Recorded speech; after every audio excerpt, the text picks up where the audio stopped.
Hey, good evening, everybody, and welcome to 20 Sides to Every Story. It is Friday night, and we are playing The Lost City, one of the original adventures Reincarnated from Goodman Games, here with a few of our Patreon supporters and Twitch subscribers.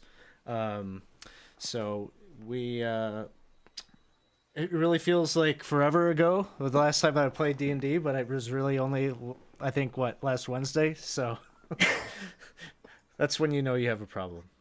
As we begin here tonight, we always just like to encourage you if you're stopping in and saying hi to us for the first time, please do make sure to follow us. Most weeks we've got stuff going on just about every night of the week, all things from D&D. Lately we've been dipping our toes into some different things. We've been playing some DCC Lankmar. We played some Gamma World last week. All sorts of stuff. So if you're into this kind of content and watching people nerd out and play D&D, please do follow so you get those notifications. If you want to join our community, you can do so by joining the Discord here. And I see Shady Bonsai is in the audience, farming his EXP. Hey, Shady. Yeah, so join us in the Discord. We've got a very active group, and people are hanging out, talking to each other about D&D and D&D adjacent things pretty much all day long. If you really want to support, if you're really liking it and you want to involve yourself even further, you can potentially get into one of these games like we're playing here tonight. All you have to do is probably the first way that you could do that would be to subscribe to the channel. When you subscribe to the channel, you accumulate EXP just a little bit faster just by watching, which you can use your EXP here in the EXP store. Pretty much for most of the games, you can do things like be nice to the players and give them rerolls, or you could give me a reroll, or you could throw a wandering encounter in there, or all sorts of things. So check out the EXP store so you can have some fun and involve yourself right along with us. You also will, as a subscriber, get emails from me occasionally when we've got spots open in these games.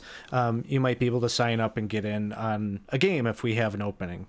But first priority for these games always goes to our Patreon supporters. So if you're really liking this kind of thing and you want to play some 5th edition D&D with sort of an old school flavor to it, go and support the Patreon for $5 a month. You can get a sign up each month, and many of our folks play more than that. It's just the minimum kind of entry level, so you can put yourself on as many wait lists as you want after you've got your main sign up. So check that out. We got stuff going on this weekend, tomorrow morning. If you want to swing by and watch us play some Adventurers League, some Eberron, we'll be doing that tomorrow at 9 a.m. Central. And we also have DM Dave coming back to do Pathfinder tomorrow night at their new start time is 7 o'clock. So you can come and check out a few more streams here this weekend. So where we begin this evening with the Lost City. Our heroes, our adventurers, there's a big group of adventurers that were crossing the desert, the Elysian desert, when they were trapped by a sandstorm that kind of marooned them in the middle of the desert, and they took shelter within a pyramid, which it turns out is connected to an underground cavern where there's a whole city that exists. A city that was once claimed by a people called the Synodicians. And our heroes have sort of allied with them for their own survival, to get food and resources and such. But the Synodicians themselves, which are a human race of that has adapted to living underground, they have a problem in that they don't control their city any longer. It is overrun with cultists that have aligned themselves with a monster called Zargon, sort of an eldritch horror kind of creature that has very much ingrained itself in their society and taken over their city. And so they're fighting right now to reclaim their city. And the heroes have been kind of helping out with different tasks and such that need to be done. The numbers game is not on the side of the Synodicians and the heroes. They number only maybe a few dozen, and there are hundreds and hundreds of Zarganites and their slaves and such that occupy the city. They're also backed up by a number of goblinoids, hobgoblins that have reinforced them. So head-on war is not an option. They've basically been doing kind of covert missions or things to kind of disturb the other side in order to swing the balance in their favor.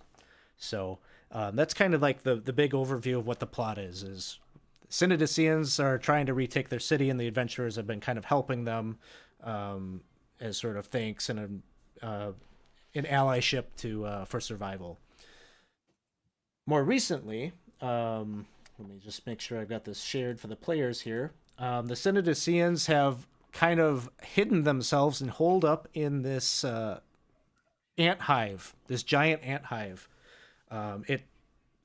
The Magi of Usamagaris, one of your allies, the tribe of wizards, had concocted a pheromone that the adventurers and the Synodicians are kind of applying to themselves fairly regularly, which causes these giant ants. They don't harass you at all. They don't mess with you.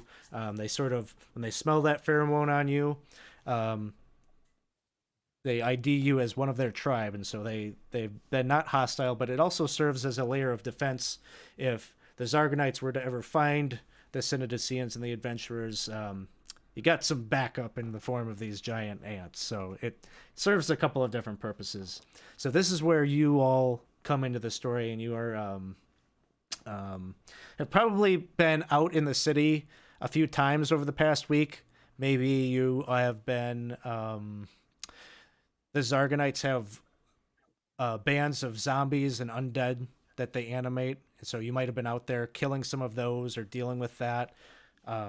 You might have been out in the city rescuing some slaves or some innocent Synodicians that are being used for labor and such. Whatever it is. Whoa, thanks for the jams, man! Hey, Kogo, thank you for the cheer. So we're going to have all of our characters here do some character introductions. And maybe what you can do is give us your name, your class, your race, and maybe tell us what has your character been up to this past week? What kinds of things has your character been doing to kind of help the Synodicians out? And I think we will start things out. We have a new player. So Paul, well, the story kind of is we always let the new person go last so that you don't get put on the spot. So we'll start first with Isaac and Murray Britt Jermaine. Hello, I'm Isaac. I'm playing Mary Brett Jermaine. He is a Goliath rogue. I think that Murray, I think he would be spending time with his buddy Professor. Maybe they would go here and there, and he'd keep a close watch on him, asking him where to go, helping him out, and kind of spending some quality time with his buddy after having him back for a bit. Sounds good. So you've been hanging out with the many entities, the many personalities that are Professor. It's quite interesting. It's nice now that my buddy could make me a roast beef sandwich. It's nice. He said, "Can you make me some roast beef?" And no problem. And it's pretty nice actually. It's not bad at all. Sounds good. And we do have a question in the chat about thinking that Professor is dead. I think we'll cross that bridge once we get to Professor's introduction. I'll let Dawson tell that story. But next up, we have Pico. Hi, I play Pico. He is a grung druid, so like a little frog. a nature magic person, frog. And to help out with the citizens, they have been helping in the rescue portion, like using wild shape to like sneak into places, maybe like keeping an eye out on things, by like just trying to maybe hand out some good berries here or there. And that's probably how he would help out with the citizens. Awesome. Thank you. Next up, we have Professor. Hi, I'm Ta. I play Professor, also known as Coralon, but who cares about that? It's Professor now, and also Origa, and also Anzio. It's very confusing these past couple of days. My poor friend Savoy was in danger, and I went to rescue him, but I died in the process. But then, brave heroes, Helibits, Murray, Brett, Jermaine, and I can't remember who else was there. I think Tommy was there. I think the Metal Man was there as well. And I want to say the Viscount was there too, but I don't remember. Because with my failing age, my memory is just... You were dead, so don't worry about it.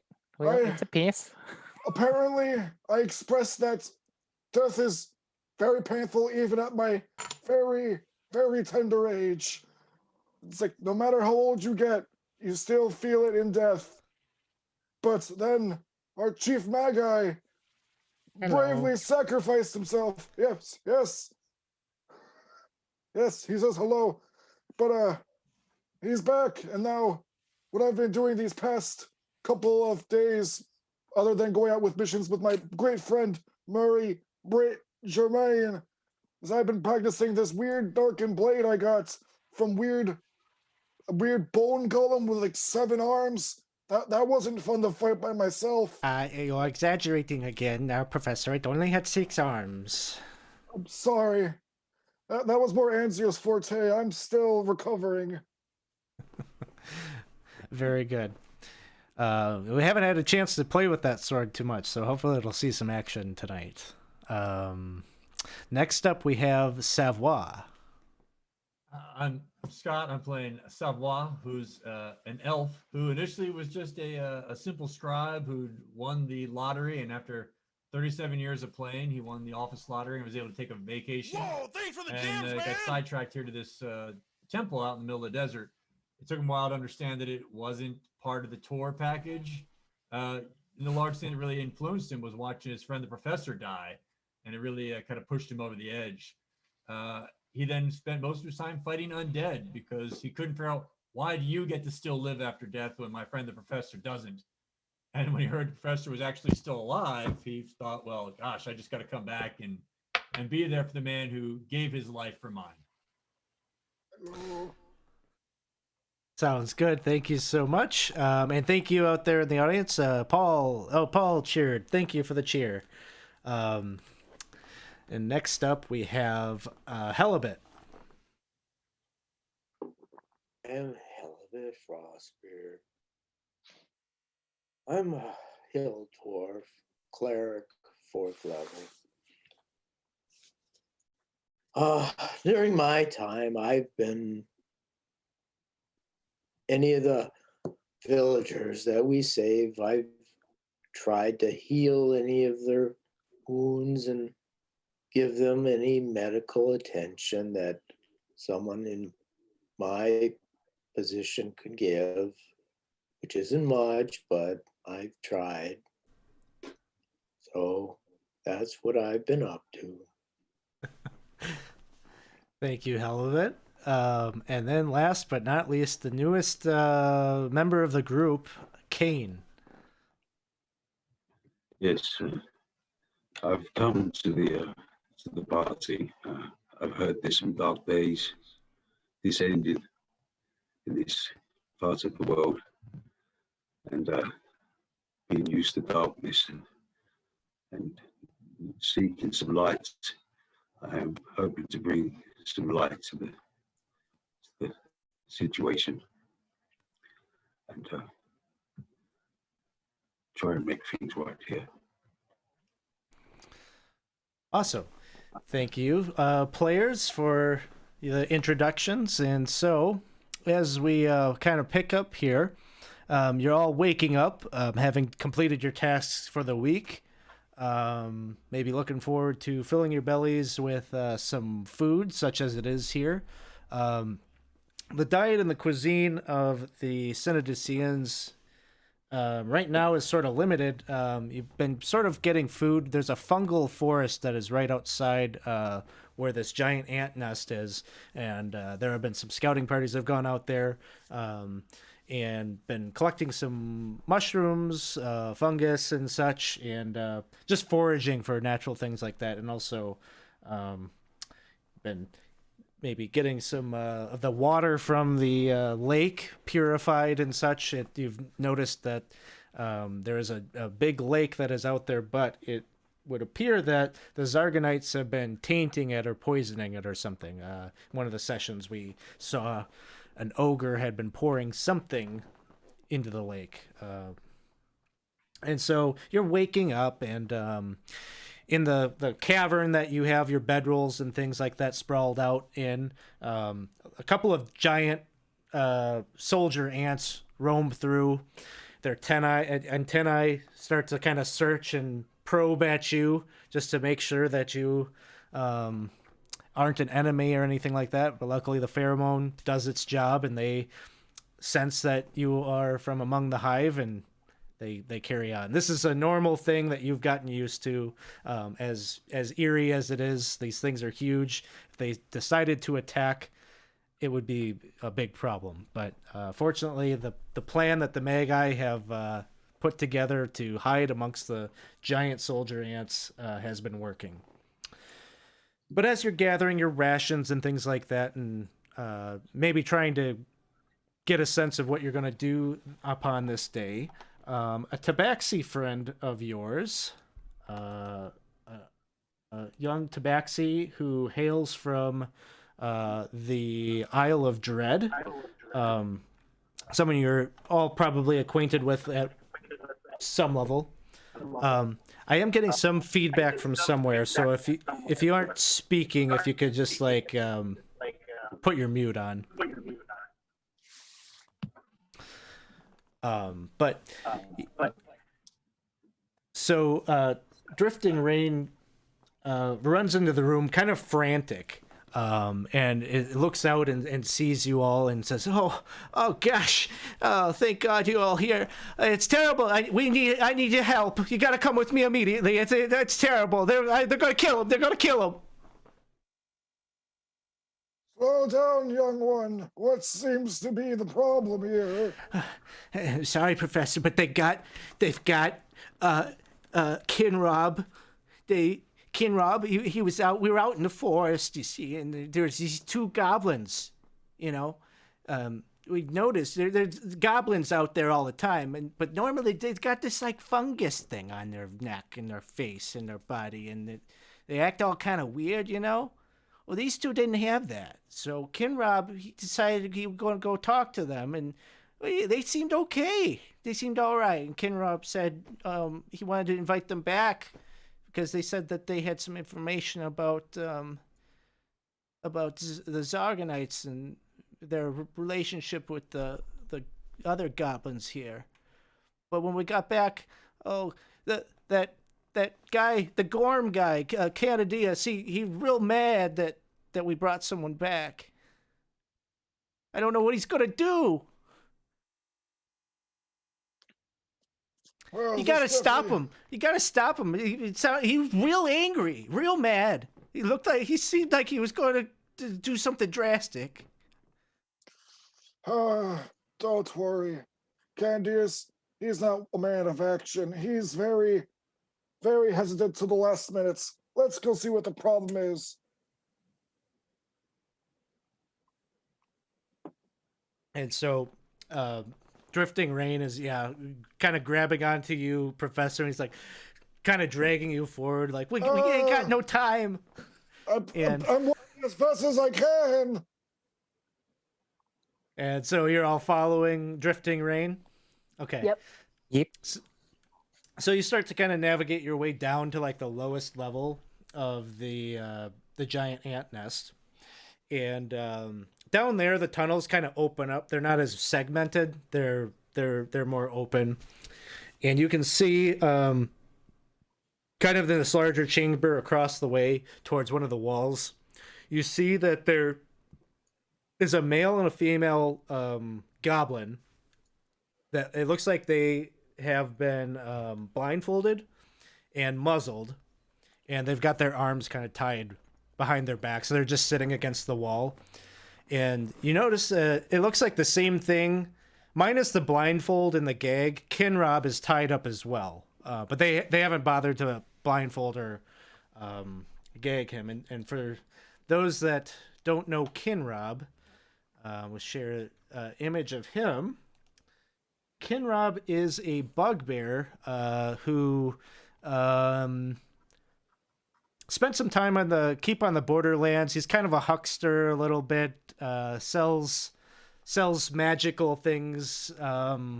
He's just kind of a snow globes and Yep. magical bait. But yeah, he came along on the merchant caravan and has been with the group. But it appears that he's made a judgment call here with these goblins that is an error of some sort. And Canadius is one of the Synodicians, one of the leaders of the Synodicians, the leader of the Synodicians that follow Gorm, a god of justice. And he is standing sort of, I don't know, maybe like 20 feet away from where he's got his prisoners tied up. Again, what he looks like, he wears a mask that sort of got like it's like attached to a helmet, and it's on a hinge, almost like a visor. He's currently got it up, but if he had it down, you'd be able to see it. It depicts the face of a very stern-looking man, a bearded man, which is like the face of their god. And you also know, so he's with at least two. Yeah, he's speaking with two of his two other followers of Gorm, and they seem to be discussing. They're making some gestures over at the goblins, so you're getting the sense that they're probably having a conversation about what to do with them. What would you all like to do? I go over to greet my good friend and bring out my souvenir mug with his signature engraved upon it and say, "Brother Brom, how are we? Why have you got our friends held here in this way?" You're friends with all of these goblins? Oh yeah, we came on the same tour group. They didn't get the same package that we bought, but they're all on the same bus. I don't think so. These two goblins, they are native here. Maybe the big one there is yours, but I don't trust him. He bring the enemy into our lair. You mean the goofy looking one with the crazy eyes? And you see Kinrob is just over there, just nodding his head fervently. Look, and he says, He's the only one I actually know. I just assumed that he had some flunkies or something with him carrying his snow globes. So I don't know the other guys. All right, You can go so gag him. let's hold off on the snow globes. He can clear this all that's up. it. Murray, you're with me. You know him. I do know Kinrob. I do. I remember the snow globes. It's okay. We don't need to keep on talking about the snow globes. But other than that, yeah. Why are there goblins tied up here? Who? I know. Well, we're going to take care of them promptly. We're just Like, trying to decide We're just ask trying them to. a question. Don't want to ask them any questions. Well, off with their heads. Well, he wants to inject some poison in them, and he wants a hanging. We're just trying to figure out which way to deal with this. I would like to question them if possible. Yeah, what the slow guy says. We And may maybe even be able Kinrob. to Why would he determine bring him how, back? if they really pose a threat or not. Helibet, Do you want to make me a persuasion check?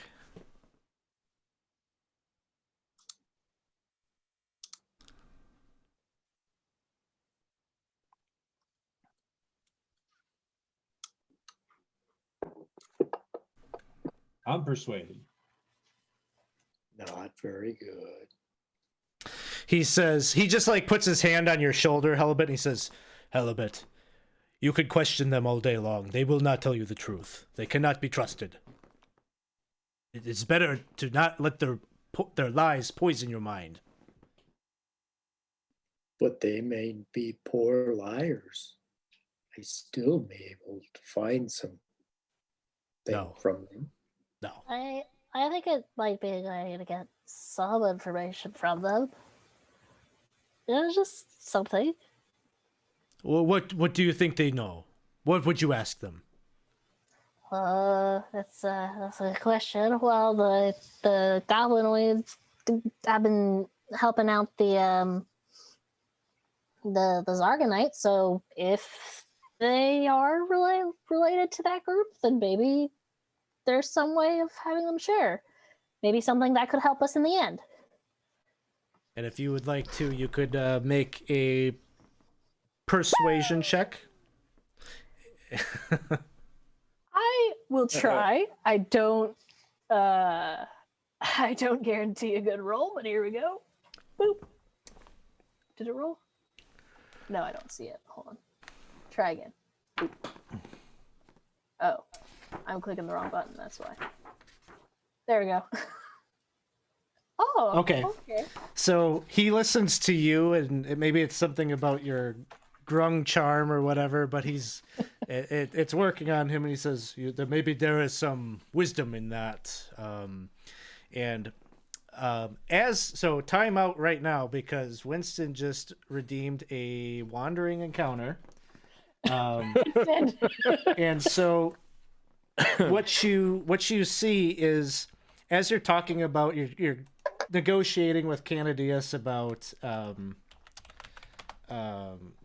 going and interrogating the goblins. It would appear that they never thought to put the pheromone on these two goblins that you want to go talk to, as you notice that there are 4 giant ants that are very angrily going towards the goblins. And so if they get there before you can do anything to stop them, you may not have a chance to talk to them. So I'm going to queue up the random encounter real quick, and I just have some stat blocks I gotta throw on here. Do I have a Kinrob? No. Put him on the order, I suppose. Alex, we don't have random encounter music. We don't. I need to get working on that.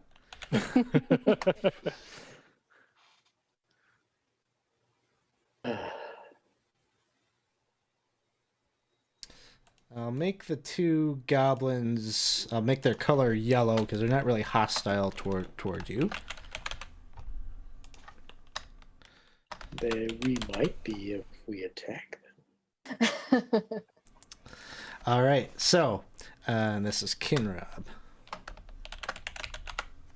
And so we'll roll initiative here real quick. And first up in the order is Savoie. Most important thing for me is my man Kinrob, because I know that he's good for a laugh, but he's entertaining. So I rush over to him, and I assume he's gagged. Kinrob isn't. The other 2 goblins are. So I just rush over to Kinrob, and not knowing whether he's been properly coated or not, as I start to drag away, I ask, do we need to save these guys or not? Savoie, yes, yeah. I think they're good. They're good goblins. I like them. I just cast him behind me where he's safe, and move forward to be in a position between what's coming at them, between the ants and the target. Hopefully that, since they shouldn't attack me because of my pheromones, they'll at least be slowed down trying to go around me. Okay, it's a pretty open area, but you can definitely like pull Kinrob up onto his feet and kind of pull him away, and sort of defend him. Okay. And then next up is Murray Britt Germain. All right. Would we know where we keep the pheromones? It's something that kind of gets like there's kind of like someone's on that job in the morning and they come around with like the food and sort of apply it. So it's not something you like possess necessarily, but you would know who has that. So Is it applied with like a paintbrush, a spritzer bottle? What's the application model? A mask? it's kind of like it's like one of those old school like powder kinds of things, shaving cream kinds of things. They just dip it in this like kind of like clear liquid and then they just kind of rub it sort of on. It gets like applied directly to like your armor, your leather, or whatever clothes. It doesn't need to coat your entire body. It just needs to kind of be present. All right. Murray Brett Germain is going to attempt to rub himself on the 2 goblins. Yeah. Okay. So what does that look like? Like this. You got 2 goblins. They're seated. He's just like chest, like clothing in their face. Let's call what was that guy's name? Greg? Tim? What was it? The pheromone guy. Get him over here. Pheromone Fred? Let's call it a stealth check. Okay. And you can get like one of them. There's a male and a female goblin. Okay. Whoever's closer, so we'll just say I'll say Fluke. Okay. All right. Action skill stealth check. Here we go. Oops.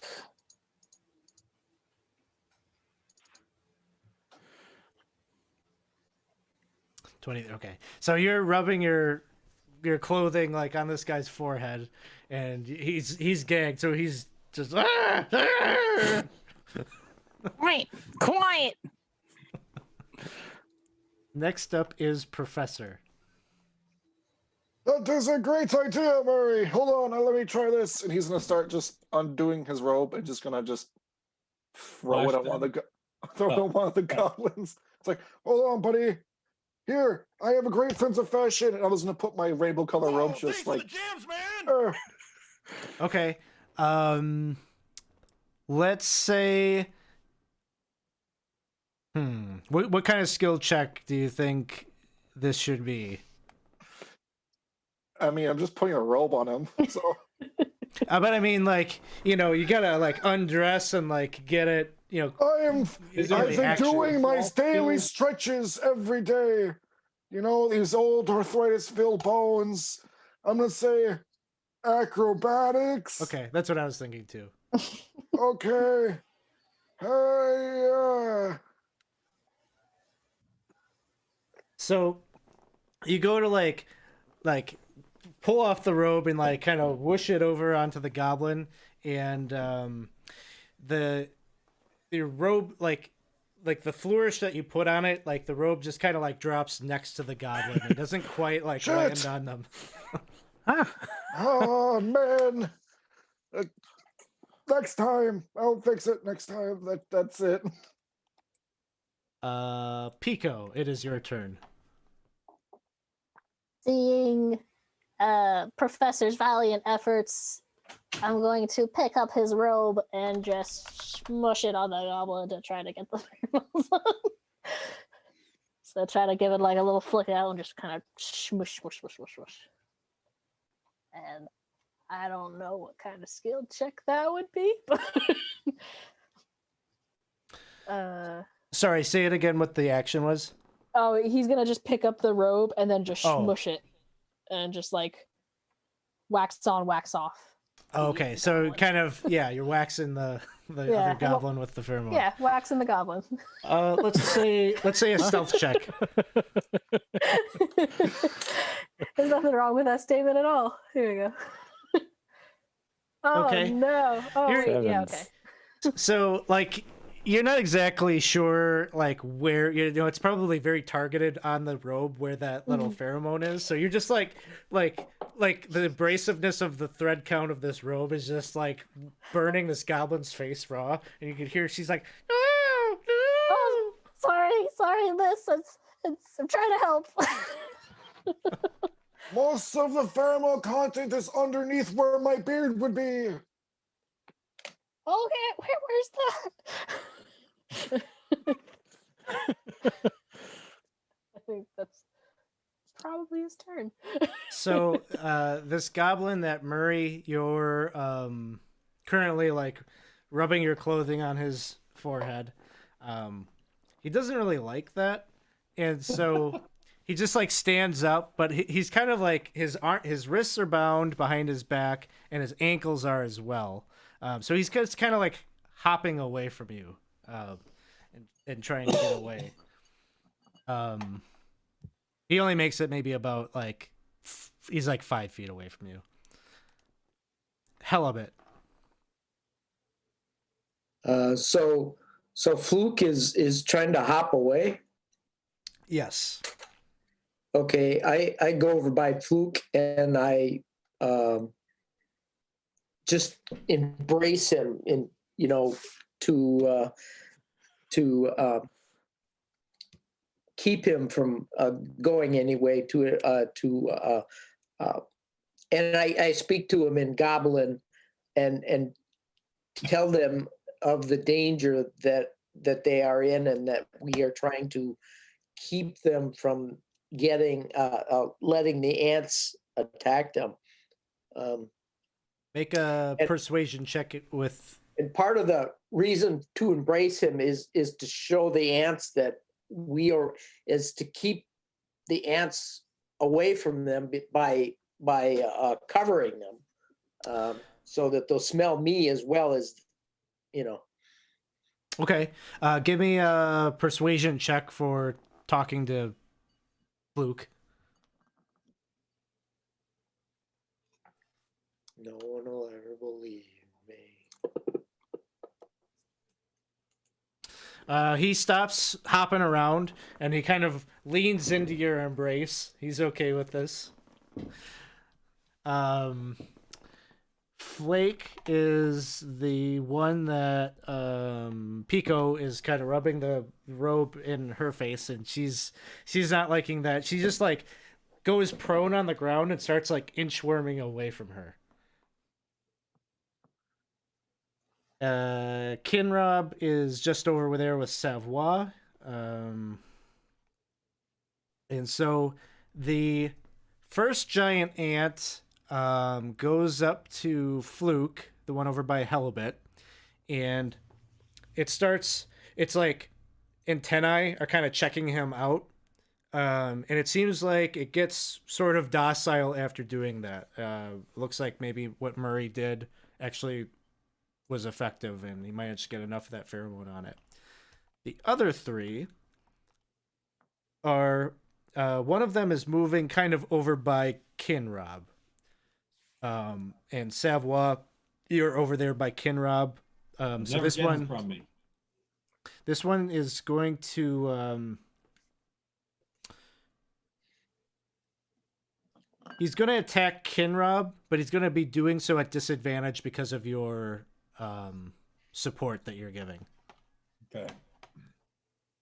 So he rolls, and he gets a 21 though. He seems like the ant like goes right between your legs and manages to like scoot his head in there enough that his mandibles catch Kinrob's ankle, and Kinrob ends up taking 8 points of damage. So that's a big one. The other two are moving over to that other goblin. Pico, I think you stepped away. The other goblin didn't like the sandpaper in the face, and so it's like inchworming away from you. It's prone on the ground, so it's in a bad way. So these two ants are going to make attacks against her at advantage. And this first one is going to hit. It's a critical hit. 13 points of damage. She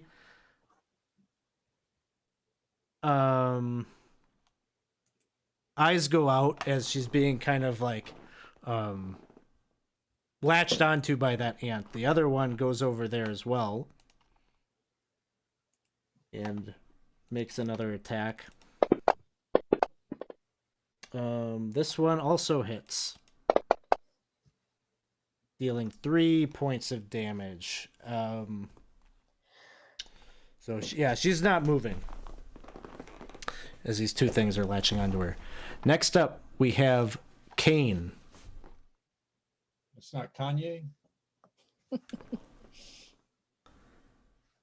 Yeah. Okay, well, I guess I'm going to make my way. How far away from the other two ends am I? I'm sorry? How far away from the two ends that are attacking the stray goblin am I? Yeah, so do you have in Fantasy Grounds, up in the upper right hand corner, there's like two swords that are crossed? Okay, I've got that wrong. If you click that, it opens up the combat tracker. And then you'll be able to see everything that's in the initiative order. Giant Ant 3 and Giant Ant 4, those are the two ants that are attacking the goblin. Yeah, okay, how far away am I? You're within 30 feet of them. Okay, I'll rush over with a shield up, and I'll try shouting a command at one of the ants. Okay. Let's see. So, with command, I think it's a wisdom saving throw. Yeah. Okay.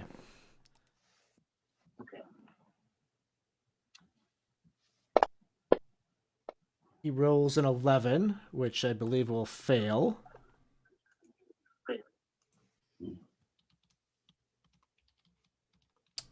What would you like your command to be? Flee. Okay. As you cast the spell, you see that the one ant it unlocks its mandibles from the goblin. It's looking at you for a moment, and you can tell its behavior is changing. It looks like it's getting ready to take off and flee away from it. Okay, all right. Shield up and just.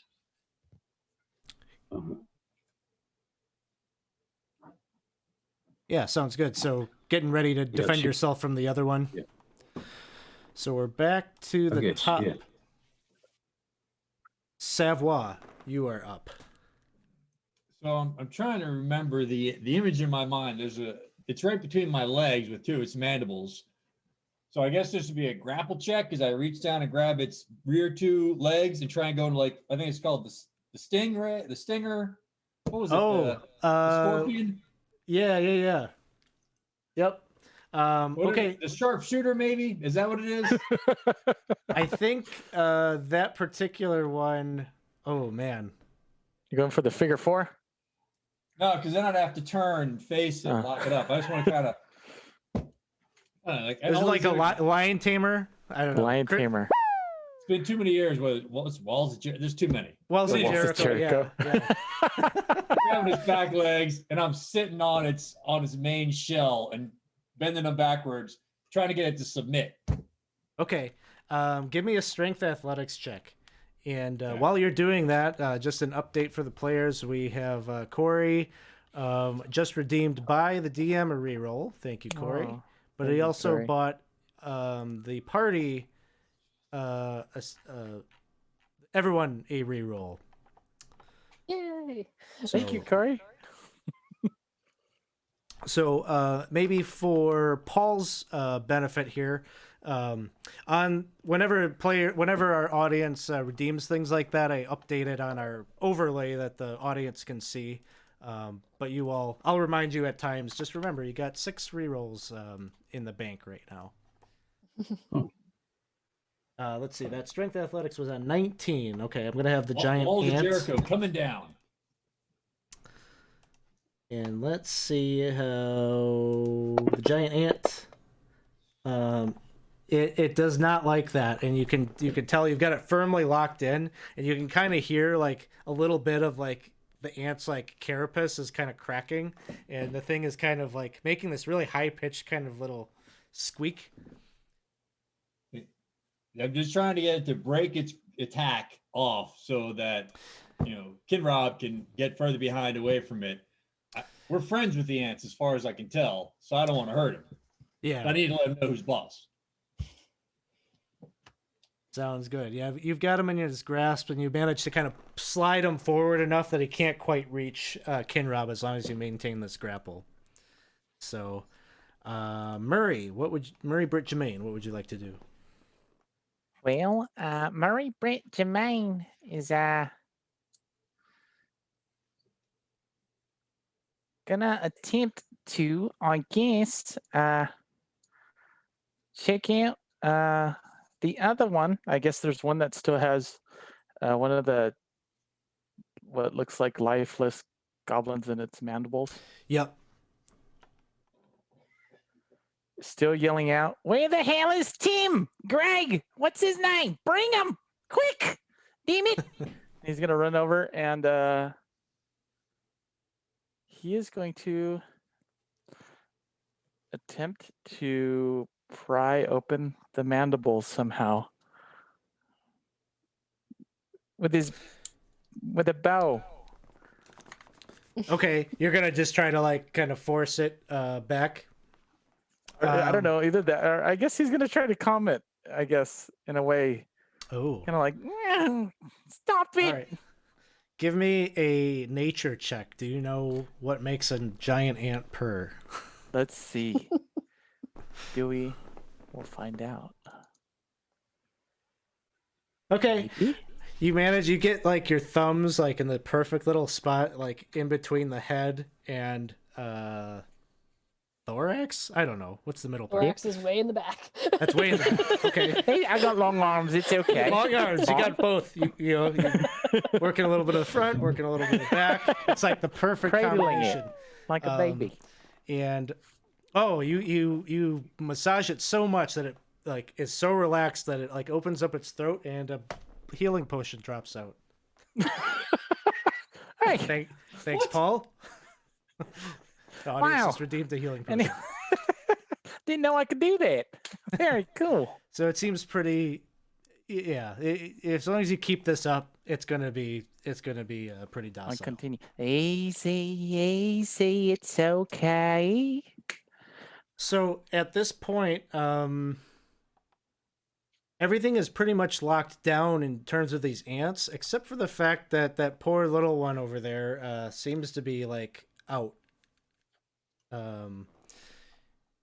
Professor, it is your turn. This is some funny business I don't wish to be a part of. I'm gonna look around this place and see if Tim, Greg, Booker, whatever his name is, left the sprit thing somewhere. I'm gonna go just try and find it. Okay, let's say give me an investigation check. Timothy, where'd you put the sprit thing? We need it. Okay, you managed to recognize that within this it's a very large chamber that you're in, like so large that even with a light you couldn't see like the back end of it. So you managed to kind of poke around and you're calling out, and somebody points you to a bucket that is just kind of being unattended to, and lets you know that that's one of the buckets that has the pheromone in it. It's got the little brush just kind of bobbing out of it. So next up is Pico.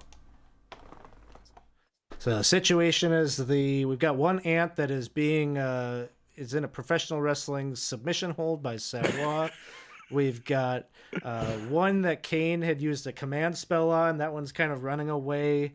Murray is applying some massage talents to this other one that is keeping it docile. And the fourth one, I think, is just it was kind of checking out Fluke, the one goblin, but doesn't detect him as an enemy, so it's just kind of hanging out. It's not getting so aggressive right now. It's just kind of hanging out by itself. But that one goblin is looking mightily injured, and laying prone on the ground.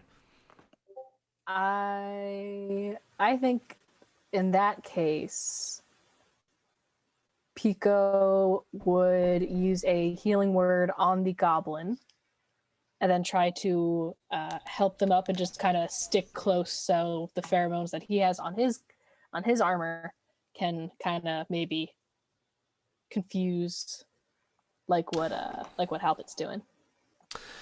Sounds good. Cool. So with that, we'll take ourselves out of the initiative order here. That was our wandering monster from the chat. And I've got another one that Corey just dropped. So Corey's not our friend. we'll apply that here at some point. So as Professor gets the bucket of the pheromone, you're able to apply it to these goblins, and the giant ants don't bother you anymore. And Kinrob just looks at you, Savoie, and he says, thank you for help. These Synodicians, they go crazy. I bring 2 friends back home. We gotta hang out and talk. I think they know something about Zargon. Yeah. Now hold on. You're calling them friends, but you don't have friends. You got clients. You got people you sell stuff to. I mean, I'm not your friend, and I like you. So what do you mean, your friends? Where do these guys come from? They collect mushroom in the forest. Yeah, but they don't have the the stuff, the black mushroom on the neck. They don't have. They've got gout. Is that what you're telling me? I think they don't have gout. Gout free. Kinrob, I saved you from getting by ants. I need a little bit more truth out of you. Well, why aren't we letting these guys get killed? You, I might be able to keep alive, but these They say goblins,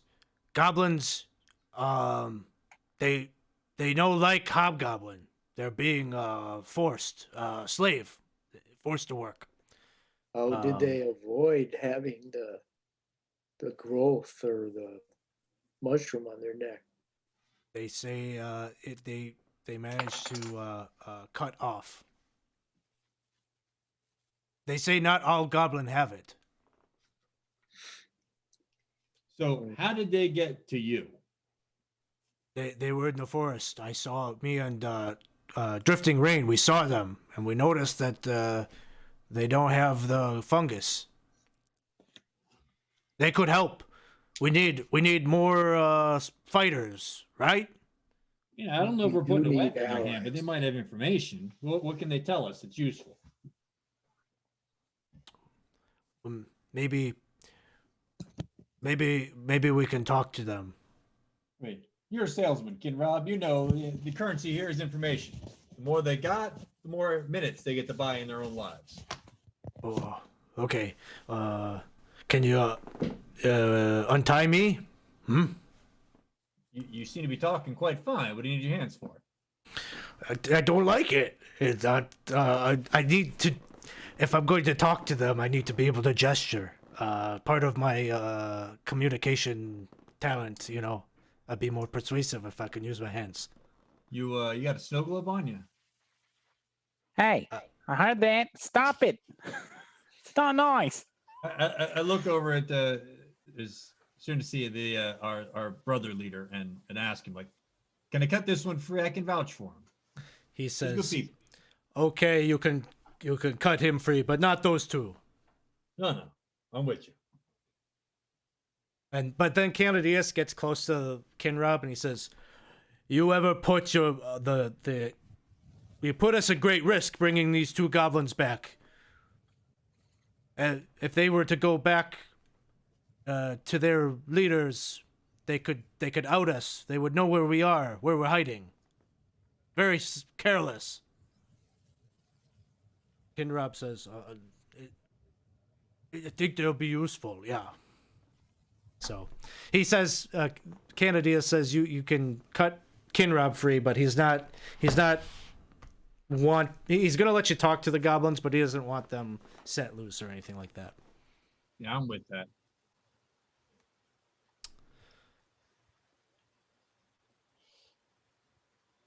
All right. So now that we got to this point, what should we ask him? Like, where do we start? You know, as Murray Brett Jermaine seems to still be massaging the ant because it enjoys it, so he wants to. It's nice. Well, maybe we should ask him why he thought they were his friends and friendly in the first place.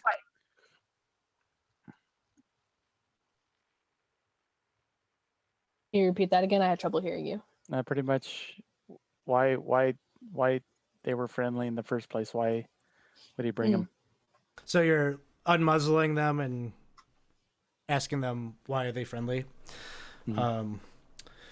So Fluke, the male, speaks first, and he says, "Well, we've been watching you in the forest, collecting mushrooms, and it looks like that you don't like the Zarganites so much, and well, we're being enslaved by the hobgoblins that help them." And the female, she's shaking her head, and she says, yes, that's true. It seems like maybe you could help us out of our situation too. The hobgoblins, they're forcing us to help them. These are goblins. Well, What that's have not they got on you? Well, I'm sorry, Savoy, what was that? I was like, how are they forcing you? Well, part of it is Kinrob. It seems like Kinrob has noticed that some of them have a certain fungus that they have applied to their skin. It allows them to sort of control some of us. They usually only use it on the enforcers, and then they keep the rest of us in line. But there's a lot of there's sort of a desire amongst us to free ourselves. But How do you free yourself? Well, my sister and I, we were able to collect some fungus that looked a lot like the black spore that they put on the others. With that, we were able to come out into the forest to collect food and such for the tribe. We were looking for a way to help the others.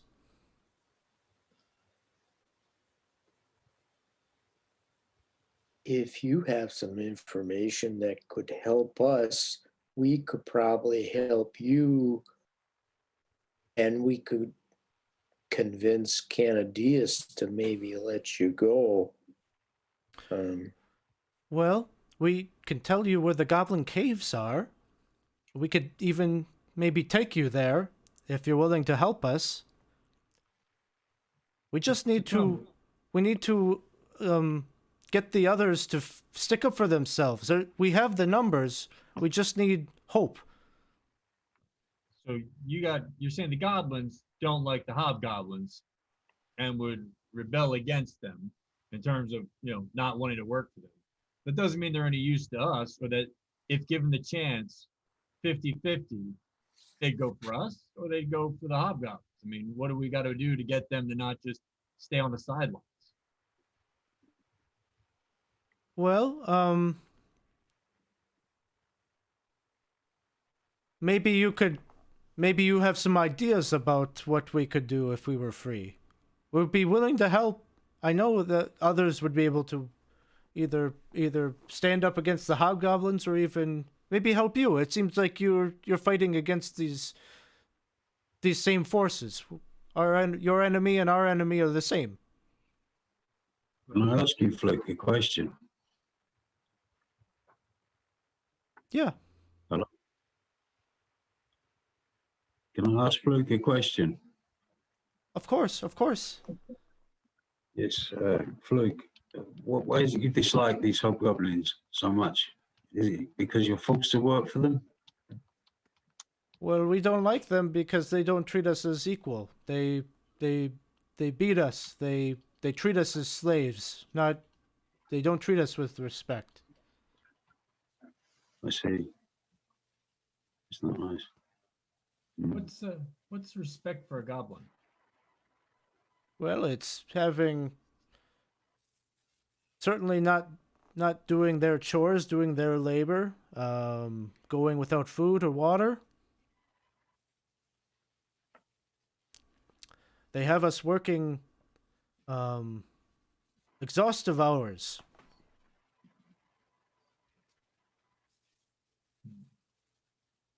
How? So you said that perhaps it's possible to convince the other goblins to help. They just need, like, some convincing that they'll have the upper hand, even though they already have the numbers. How do you think? How do you think we could go about convincing them to fight back? Well, the first thing is that many of the goblins, like I say, have the fungus on them, and they are the ones with weapons. They are the ones that keep everyone else in line. We saw you have weapons and spells. You're powerful. You might be able to help us deal with them so that we can talk to those that aren't under the influence of the black spore. Can I ask you, my friend, what is the name of this hobgoblin leader? If you know Good it. question. Well, it used to be the FUD. But no one has seen the FUD in a long time. To be honest with you, we don't know who's in charge right now. That is information that hobgoblins don't communicate with us as equals, and so. No, I know. Right. Okay. Professor, maybe you could help me with figuring this out. I know that there's premier packages for people on tours, so I imagine you locals got a premier establishment for yourselves. If these goblins come out and they work with us, what do you think? Would they find a place in your society here, or would you just be freeing them from slavery and then, they got nowhere to go? Well, now that you bring it up, that does make me think. DM, the player to DM. Mm-hmm. Were goblins integrated in the society before the collapse, or were they just appear one day, or have they always been like a part of our society, or no? Ariga says, it is a very interesting inquiry there, Professor. The goblins have always been here in these caves, okay? At one time, they were their own people. They were free, and they did not have to answer to the hobgoblins. I think that this is a very good opportunity here to make some allies, some friends. We don't have so many number. Okay? They have some number. See? And so I think that we should work with them, and yeah, it would be good for everyone. And goblins, they're okay. They're all right. We could make friends with them. I have heard of a place called sometimes goblins and humanity can work side by side and make peace. So they'd have a room if they stayed here with you. Well, we'll have to we'll have to convince the guy over there that wants to execute everybody, but I think we can work with that. It's okay. Tell him that, Professor. He can't hear me. No, you were talking out loud. Remember, we've discussed this. Oh, We're okay. practicing. Hello. Oh, Hey, okay. hey, how you doing? Good to hear from you. I didn't know I could use the voice box on this thing. Okay, it's working. Testing, Yeah, it's kind of weird sometimes. Oh yeah. Yeah. So, this is what I think. So what do you think about that, Synestia? We think we can do this. These guys would be helpful. We get them into our cast of characters. I'm sure you've got some roles they could play here in town. It'd be good. If you ask me, it's definitely a lead. That's definitely an option worth pursuing. At least, interestingly enough, it could definitely be a help to us, even if it's not. And what they say is true.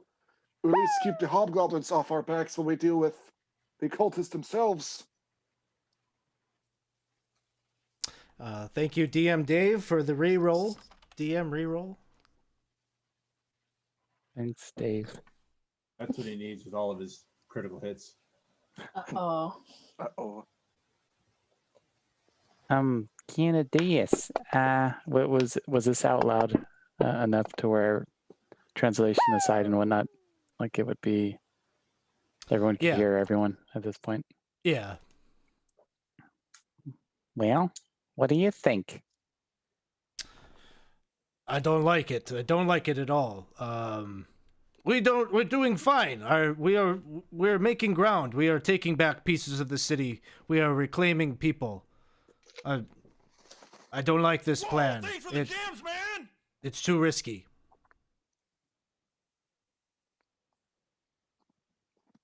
So you'd rather get rid of allies. Well, they tell us where the goblin caves are. I say you go there and you wipe them out. I don't think they're going to be sharing that information if they know that you want to wipe them out.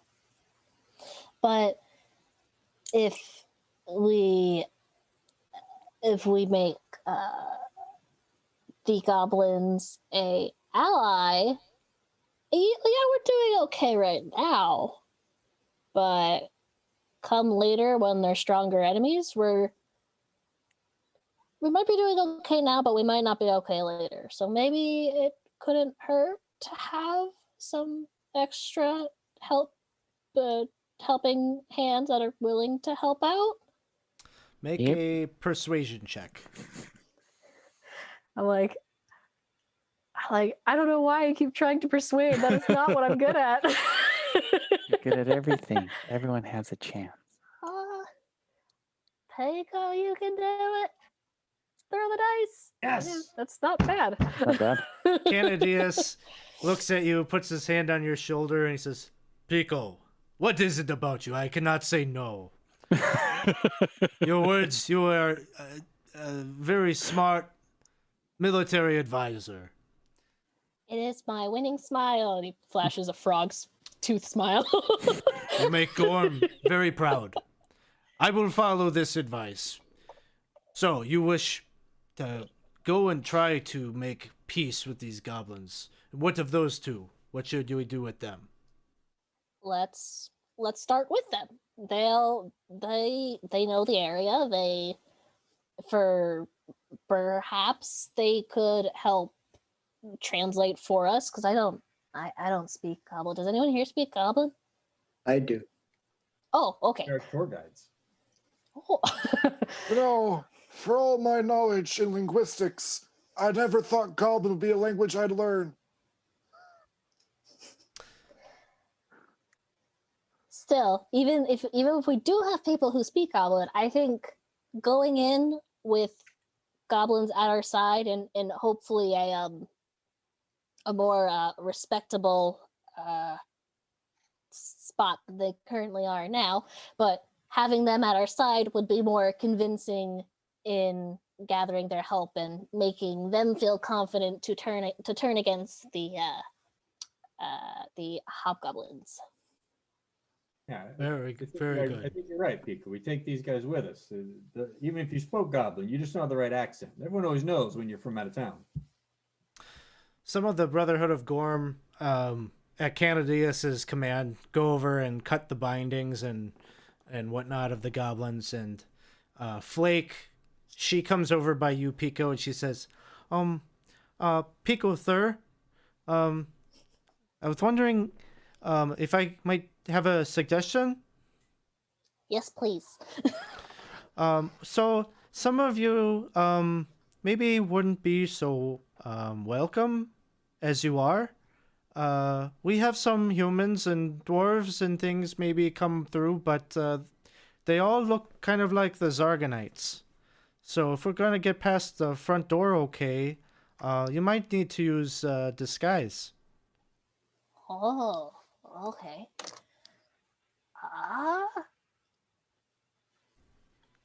I need a disguise. Anyone here good at disguise? I think we all need disguises. And Canadius would be able to offer you some of the Zargonite clothing and masks because they've taken a few of them out at this point, and they would have those kinds of supplies for you to like manufacture some Zargonite costumes. Basically, the way that they wear like black robes, and they have these masks that are made of silver and have like the Zargon horn at the front, and then there's kind of a painted eye on the forehead. Okay. But maybe we can work this into our random encounter. He has enough for like 3 of you, but you're gonna need to get some more. And so if you're gonna go and maybe attack a patrol of cultists or something like that, you'll be able to get a few more costumes. That's how we'll handle our random encounter, because the random encounter I rolled was a group of cult members. I can pretend to be a prisoner because I don't need weapons to fight. Oh, there we go. Hands. I'm sneaky enough. Think I might be okay. You stay low. I'm not sneaky at all. I'm a plate mail. You definitely take one, please. Yeah, I'm wearing chainmail, so You get one too, definitely. I am average at sneaking. So How many of the robes and stuff do we have? What did I say? 3? Oh, okay. 3 robes and 3 masks. Or the masks are really maybe the important thing. Okay. And If so if Professor you're wants to... looking Oh, for it's all yours. if you're looking for more, Canadius can tell you where there's like a basically like a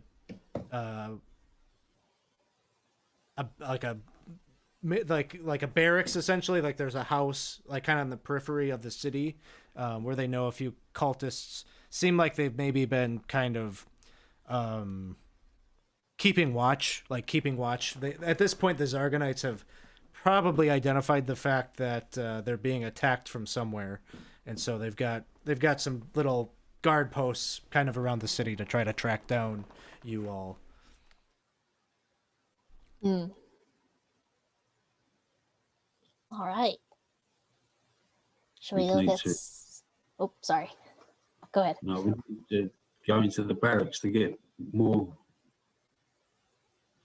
masks or disguises. Yeah. So, if you're all ready to set out, is that what you'd like to do? Is go and try to find this spot? Not Make the particularly want to process- check the barracks, but it might be the only way I can get a disguise. It'd make the process much easier getting in the front door. So I'm all for it. And I'm just gonna tighten my bracers and cast Mage Armor. Okay. Yep. Ooh. So, here is a kind of view of the cavern that has the lost city. The cavern that gives access to the ant hive is over here. It's right next to this area that's marked H is the fungal forest.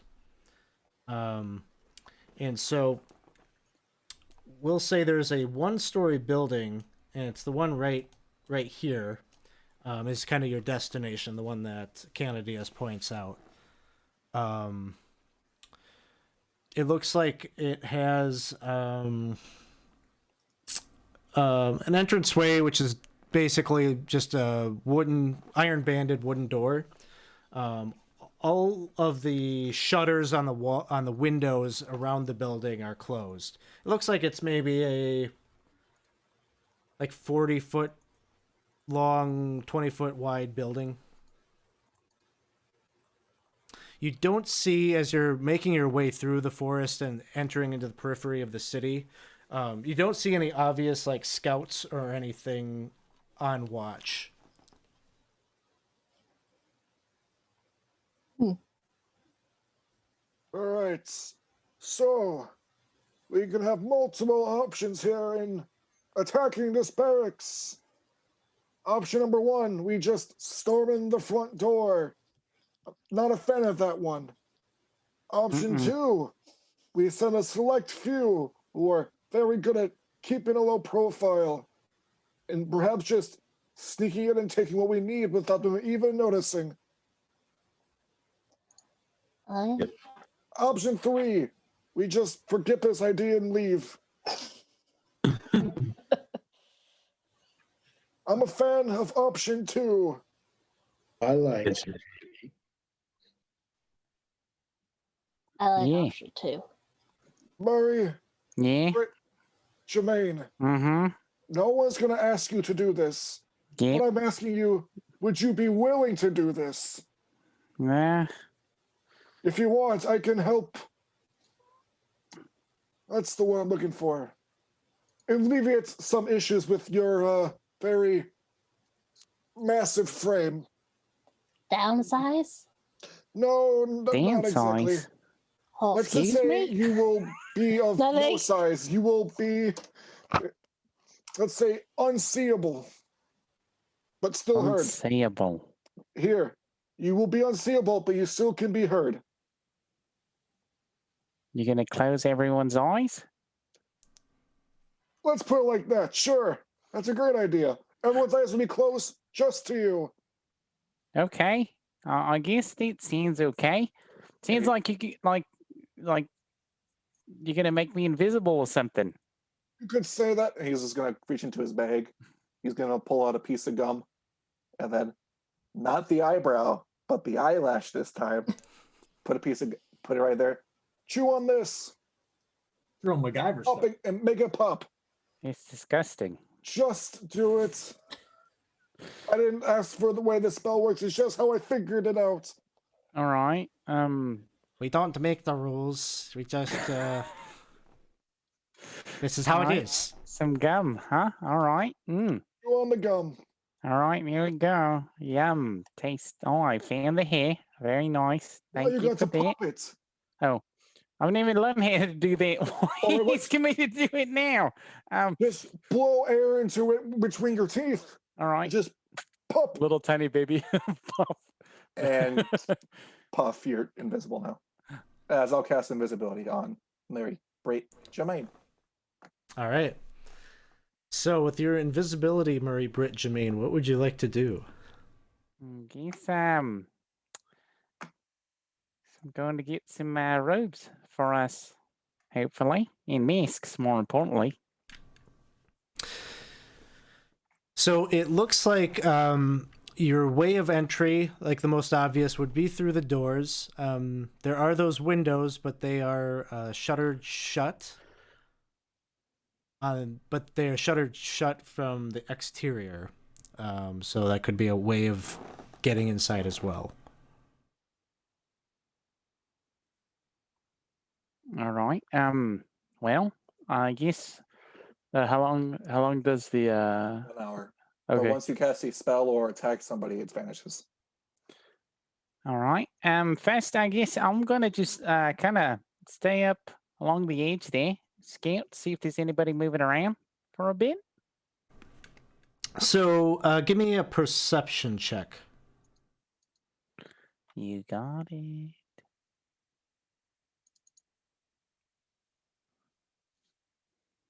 $17. And you're how far away do you think you are from the building? I would probably be maybe about 40 feet or so. Okay. So you don't see anybody like in and around the building directly. However, it does look like there is somebody like on the roof. It's like a flat topped roof on this building. And it looks like there is somebody up there that's laying prone on it with a crossbow in hand. Just based on they're kind of like looking this way. All right. There's like a big open cavern over there that you can see. And just for everyone's like perception of what this looks like, because you're in an enclosed cavern, there actually is light. There's like a phosphorescence that comes off of the ceiling of the cavern, and there's an orange glow that comes down. So you're not baked in complete darkness. There is some light. It's like a dim light, but if you have dark vision, it's like no problem. So yeah, it looks like he's almost like a sniper camped out there, but facing away. They seems like they haven't figured out exactly where the giant ant nest is, and they're not propped up there. They're almost assuming. They must be assuming that you all are coming from that larger cavern. So that's what he's watching.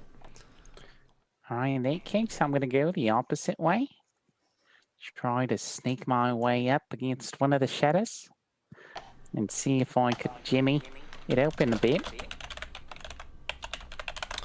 The window? Yep. Sure. It's not an issue of being able to open it. It's about being able to open it quietly. And so... Stealth check. Here we go.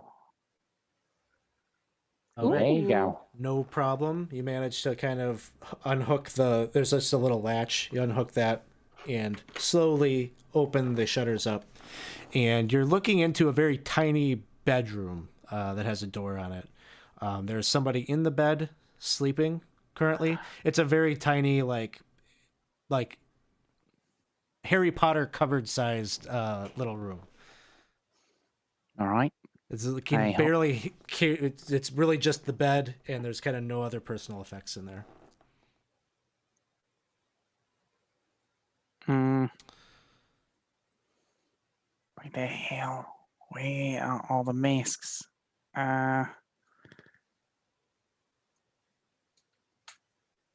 He's gonna go ahead and.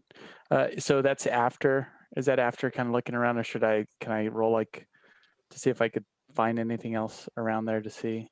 There might be. Yeah, make a perception check. All right, I hold my breath and then jump inside. Here we go. Okay.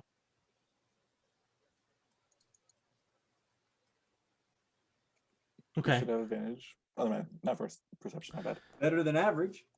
You're looking around. The guy in the bed has some blankets on over him. Is not snoring or anything, but soundly asleep. You can hear other voices like on the other side of the door. It sounds like there are some people that are awake somewhere in this building. But you're looking around. You're looking for like the robe and the mask and such, and you don't see that visibly apparent. The hell? Okay.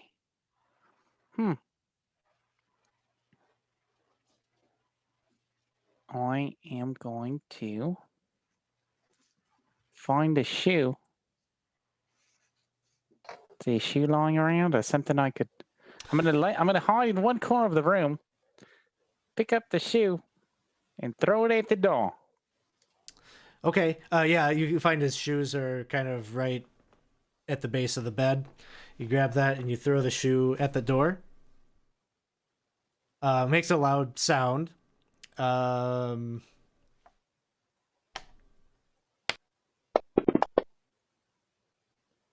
The man wakes up. He kind of sits straight up and is looking around.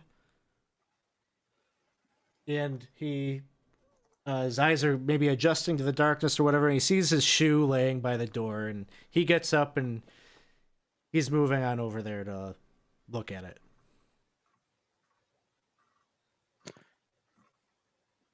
And he picks it up and he's just kind of like looking around. He's like kind of in that half awake, half asleep daze. And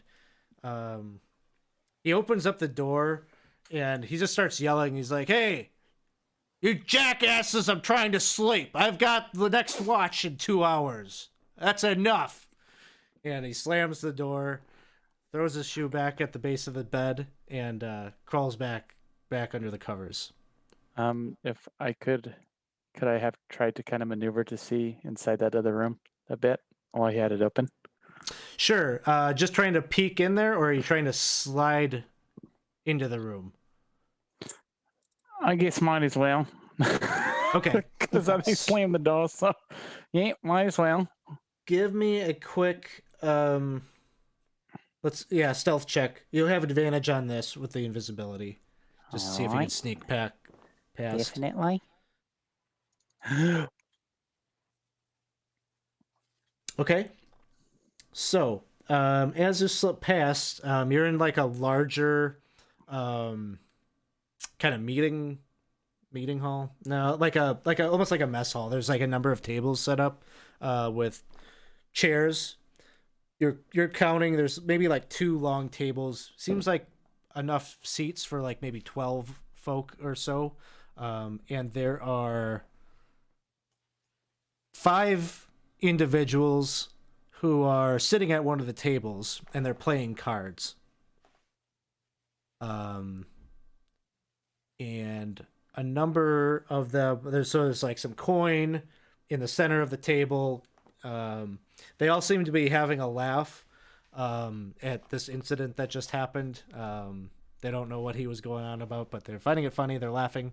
In terms of their masks, most of them are not wearing their masks, and they're just sitting beside them on their chairs. Their robes are kind of draped over the chairs. They're in their casual setting. All right. Well, I'm gonna look around and see if there's any masks that might be further away from the group than the others. Not that you see right here. Like nobody's really actively wearing them, but they're all in close proximity to them. You know, it's like they all sat down and they just took off their gear that they normally wear. So it's at like arm's reach.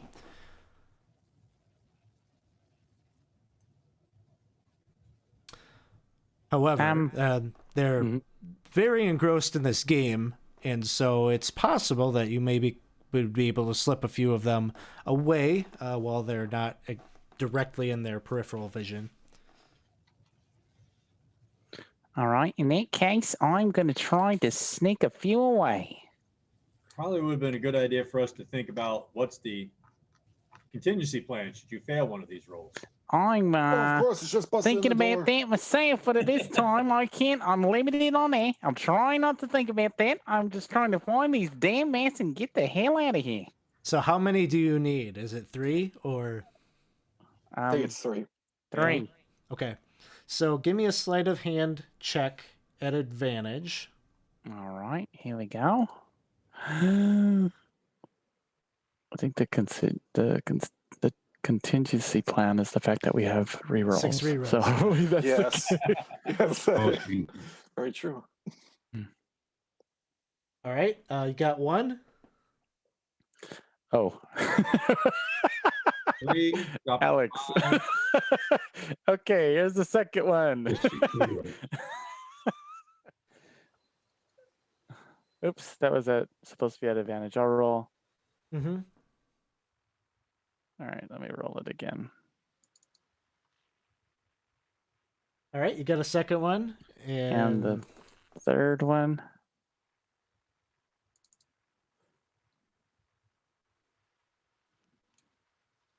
And third one, you have. All right. Have these damn masks. I gotta get the hell out of here.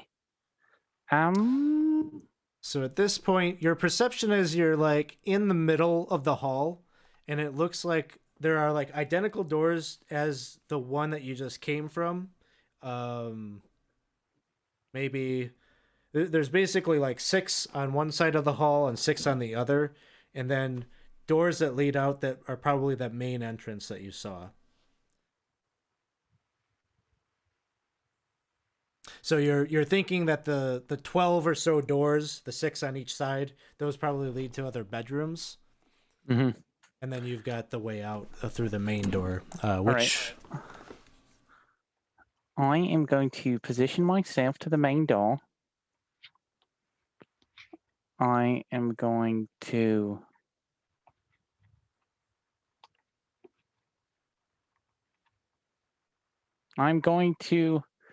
find something else on the floor.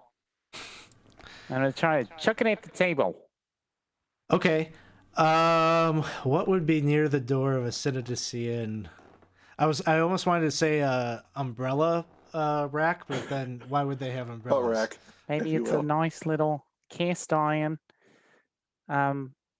kitty door rest. Door stop. I can roll with that. Okay. I pick up the kitty door stop and I chuck it at the table. Okay. You chuck it at the table, it makes a noise, and they all look. And they're looking like under the table trying to figure out what that was. Open the door, time to go. All right, make one last stealth check at advantage.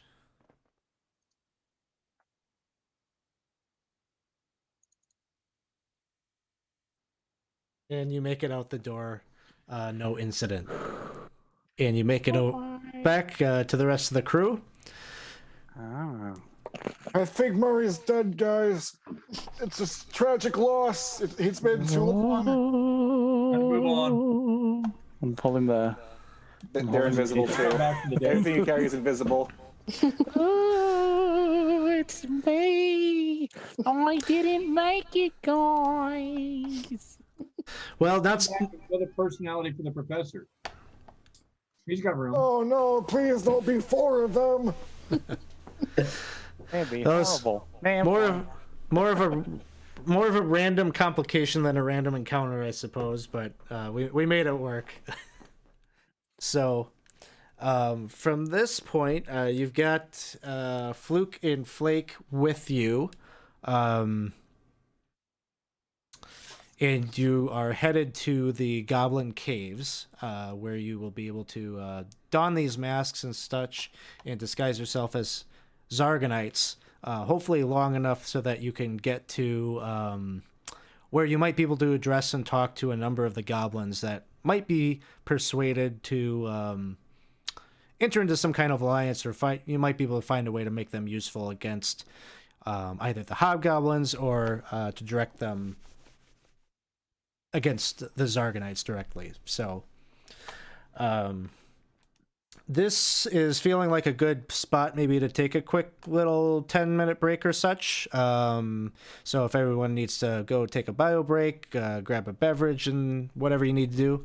Thanks everyone out in the audience for hanging out with us. We are playing The Lost City, and we're just about to move into the second act of this whole thing. So please stick around, and we will be right back in a moment. Hey everyone, we are back. Thanks for hanging out with us here on a Friday night. We are playing some Dungeons and Dragons.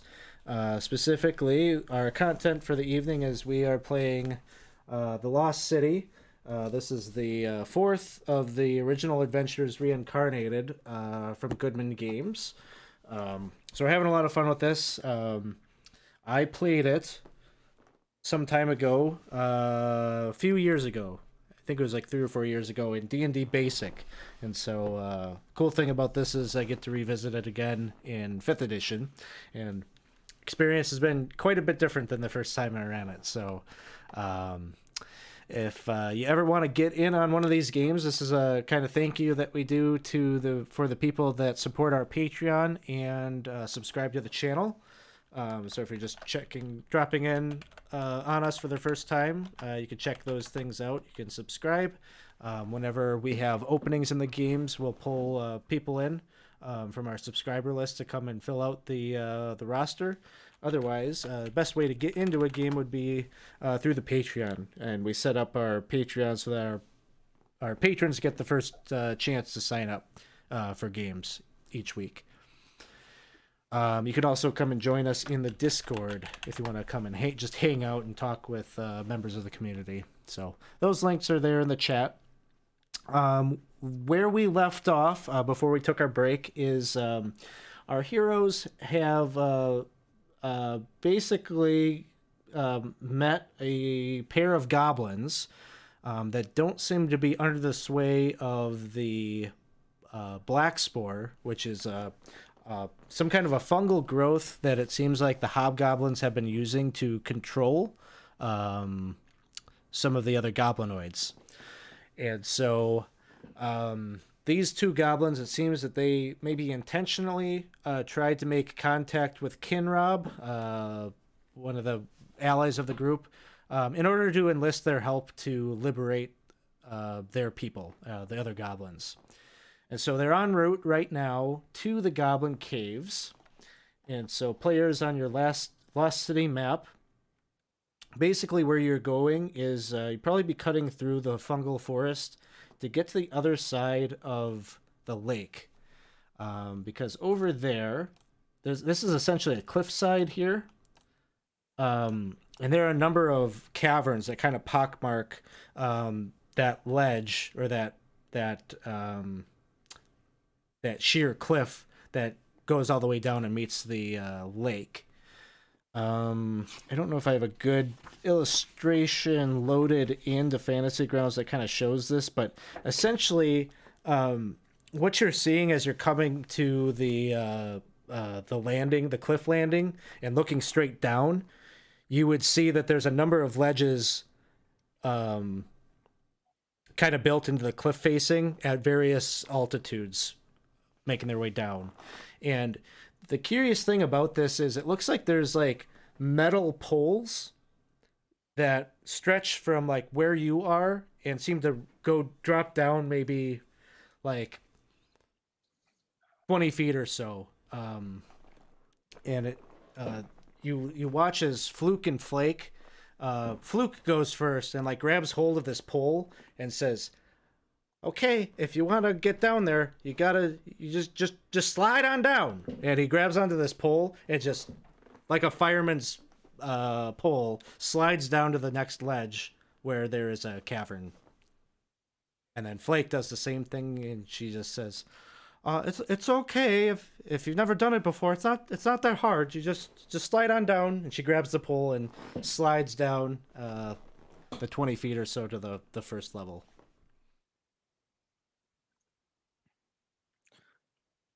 Easy for them to say. That looks pretty fun, so I go run over to try and do it because I always want to be first to enjoy the new rides. Okay. Go ahead. Give me an acrobatics check. All right. How bad could that be? That's super. It isn't super hard to do this, but as you're trying to like slide down, it is pretty like oiled up, so like you kind of slip a little bit like at the very end. You manage to, you're not at risk of falling into the lake or anything, but you just kind of like flop kind of face forward as you drop onto the ledge. And the two goblins, you can just tell they're like helping you up, and they're like, "Oh, it's okay. It was your first time," but you can tell they're kind of judging you. Well, I mean, it wasn't like Is it it was. re-roll that one, or there's no damage, is there? No damage, just shame No. damage. So much worse. Additional damage. Subdued shame. I'm not going to make you all do The a skill goal. check to get down there, but you all, with varying degrees of success, slide down this pole and get down to the landing. And so I will move us on to basically I've got two maps for this. I've got the map from the book that we'll be using just for the like exploration phase, and then if we need to go into combat, I've got a better map that I created in Dungeon Draft that we'll use for combat stuff. So let me put us onto the first map. So here you are on the pole here. And you can see just to the... Oops.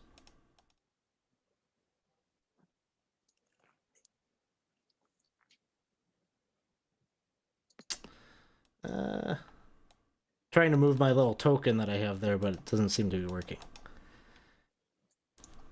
Just ignore the D20 comment. But you can see over by where the A is, there is a cavern there, about 10 feet wide, about 8 feet tall, that seems to move deeper, tunnel that leads deeper into the cliffside.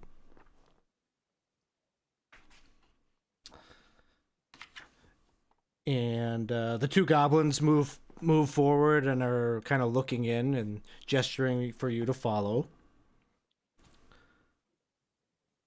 Okay, we follow. Would you maybe kind of set for me sort of a, if you got the two goblins straight up front, who would be behind them? I'll go. Okay, Halibut. Is it dark, this area? It will be. You've got a little bit of light coming in from like the entrance, but as you're looking down the tunnel, you don't get the sense that there's like torches on the walls or anything. So light will be necessary. Yeah, okay. Well, I could go up front and cast light somewhere. We had a bit. Yeah. What would you like to cast light on? Nice. On your mace. Okay. So you've got light that allows you to see and everything. Kane, are you going in kind of right with Halibut in the second rink? What's that? 5 foot, 10 foot entry? 10 foot wide? On this particular map, it's 10-foot squares, but if we get into combat, I'm going to switch us to a different map that'll have 5-foot squares. Okay. So basically, as you're moving down the tunnel, Maybe you could go side by side. You could be 2 by 2. Okay. Well, okay. If I stand at the side and we take it, the goblins are going first, aren't they? Yeah, it seems like they're kind of leading, or they're urging you to follow them. Okay. Well, I'll stay near the front. Okay, who's behind Halibut and Kane? I'll be as well. I guess I'll be in the back then. Murray, it's you and me, buddy. I'll be furthest In back. the back. I have no problem being the furthest back as I can be. Okay, so behind Halibut and Kane, we got Pico and Savoie, and then Professor and Murray in the back. Yes. Sounds good. So you begin to enter, and this token thing is annoying me. There's no way I can delete that. All right. Well, you're moving in, and you get to like maybe like right about here, and the goblins both kind of gasp, and you kind of look ahead, and you can see that there is a goblin body on the ground that has been kind of like ripped apart. I mean, it's sort of, it looks like some amount of butchery happened here. It's like arm is ripped off, and it's got a lot of trauma to its body, and it's just a mess on the ground there. Ed? They're dead bodies of goblins? There's this one body. It's just been mutilated. Does it appear to have any of that weird fungus stuff on its neck, like the other ones that were said to be bad.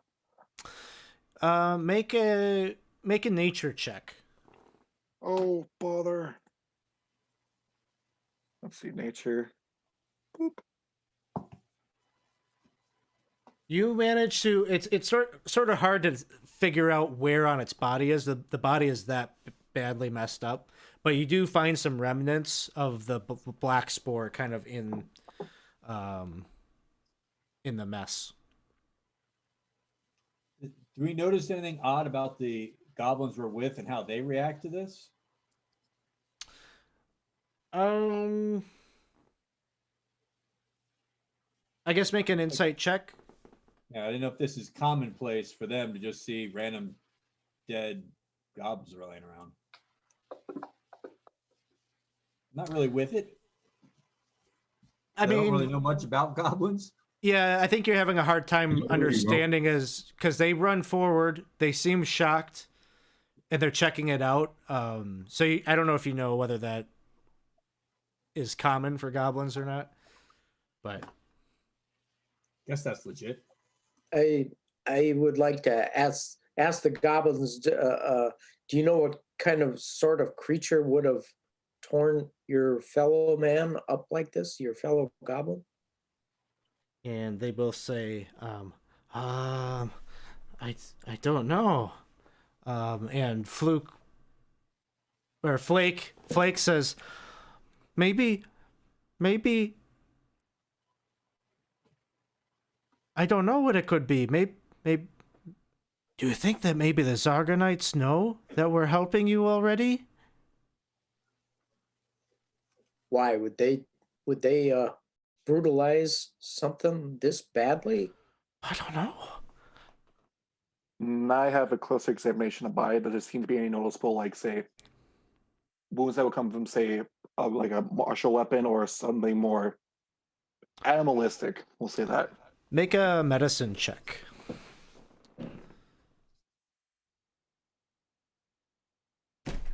Medicine. This doesn't look like it was done with any sort of precision. It almost looks like all of these wounds are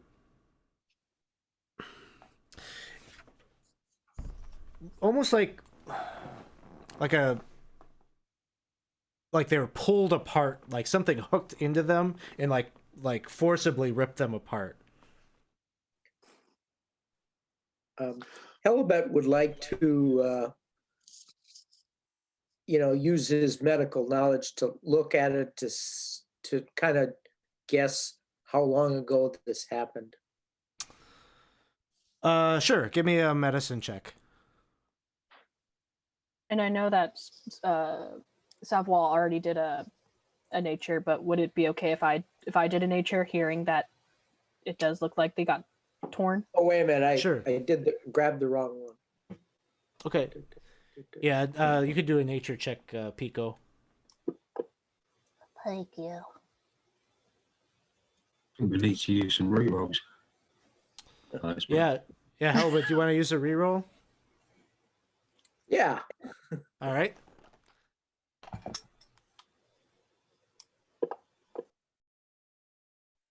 Okay, so we'll start with Halibut. Halibut, this blood and gore is pretty fresh. So you think it was probably today that this happened. Pico, you had a 24 on a nature check. This looks incredibly like the type of wound that comes from a hook horror.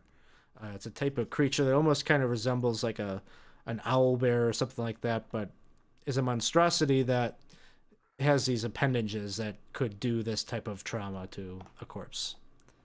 Pico looks like he starts to like shake as he like, oh no, oh no, oh no, oh no, that. Those things are scary. The guys is gonna like describe what it is. Like, they got these weird claws, and they're really big and they're really mean. Like they do that a lot, and they're nasty looking. They're nasty. Or at least now we know what we're up against. Good job, my small amphibious friend. My pleasure. And as you're talking about this and describing them, Kane, with the light that you're casting from your mace, Yeah. suddenly you can Oh, kind no. of see the form of one of these hook horror creatures come into view. Oh, And Hokora. Okay, that's what you said. I'm gonna show you an image of what this creature looks like. They don't look nice. Hokora. Okay. Yeah, so it's just like this kind of huge looking monstrosity. It's got almost like a beak on its front end, and then these two huge hook-like appendages that look like they have sort of an incredible amount of reach. And I'm gonna get us set up here on the. We're gonna be going right into initiative here. Okay.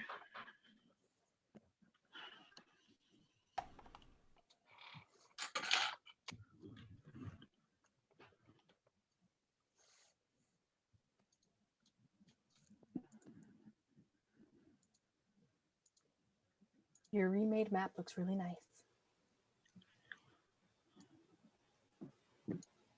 Thank you. I guess I need to share that with you all. Oh, yeah, I was looking at the stream when I saw it. And I think.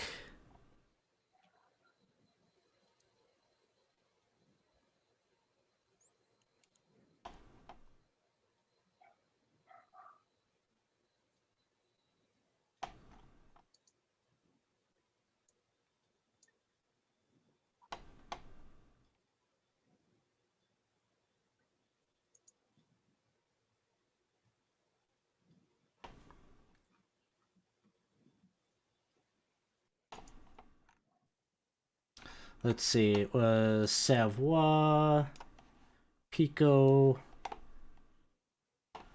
and then Professor and Murray. Does it look like? Okay, Do I have everyone there? Okay, right. Yeah. All right. Initiative gets rolled. And Murray, Britt, Jermaine, you are first in the initiative order. Right. I just see a grid. I don't know if there's anything you could do to reveal more of the landscape. I don't know if anyone else is having that problem. It was. It just Oh. cleared up for me. Okay, perfect. I could see it now. 30 foot light, isn't it? Okay. I am going to ready. Well, I'm going to use my bonus action to hide. Well, before I do, I'm going to look to Pico and go, can you make it friendly? And then he's going to hide. So I'll go ahead and roll, and then I'll ready an action to peek out and shoot it if it's not so friendly. It definitely does not look friendly. Okay, in that case, my action is already ready. I'm gonna go ahead and go sneak. No, I'm gonna. Oh wait, well let me roll to see if I can actually, if it doesn't notice me. Hide, stealth. Ooh, I got a re-roll from Shady. Thank you, Shady. This is why I let him continue to do the follow thing. So 22 stealth check, you got it. Peek back around. We're doing sneak attack. Here we go at advantage.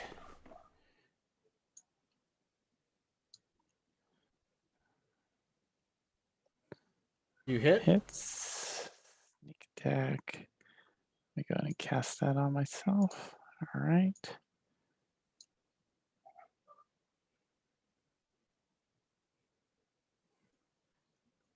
$13 points of damage as your bow pierces into the hide of the hook horror. Next up, Pico.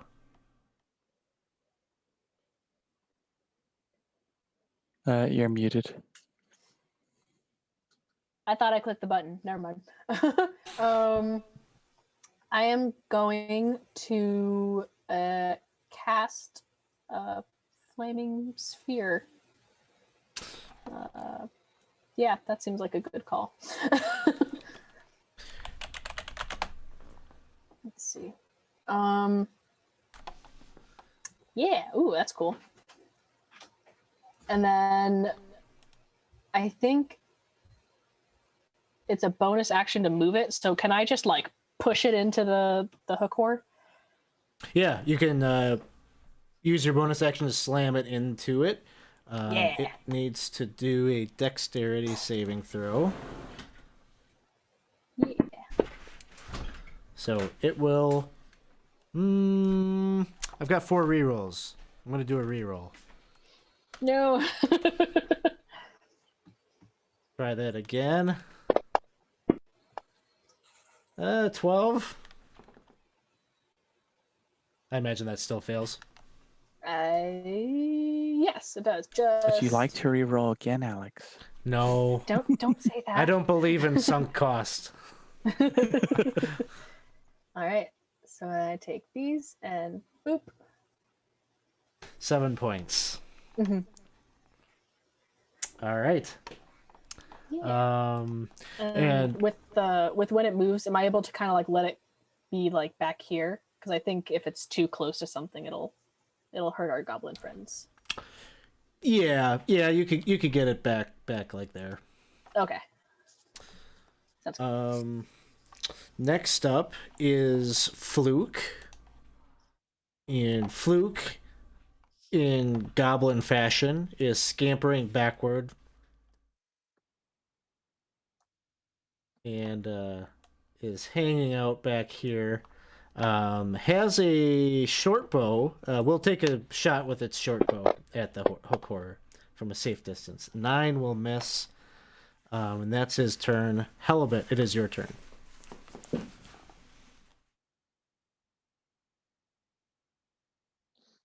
You are muted.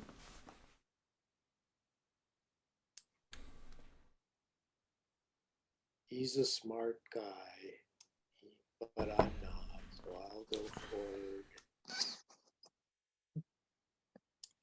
Make an attack here. Mm-hmm.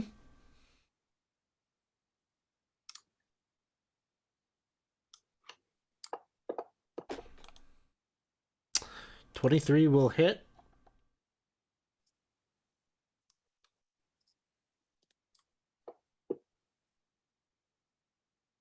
And 12 points of damage to the hook horror. I'm also going to do a bonus spiritual weapon. Sounds good.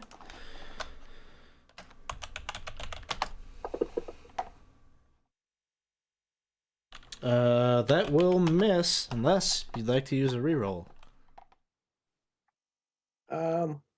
Yes, I will. Yeah. All right.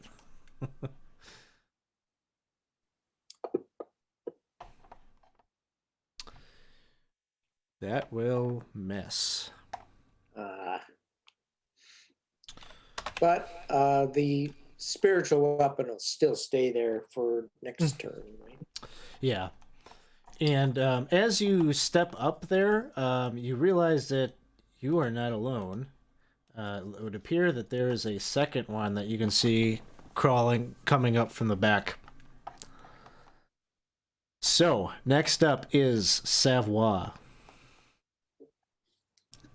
I'm just going to kind of stand my ground for a moment and try and whip one of these daggers out into the one I can see, and unsuccessfully.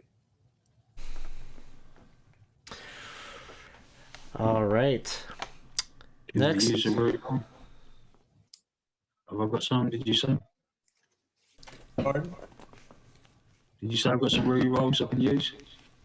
I'm going to hold off on this one. Oh, okay. So next up is the hook horrors. The first one is the one in the back there. And it just kind of walks into the space where the sphere is.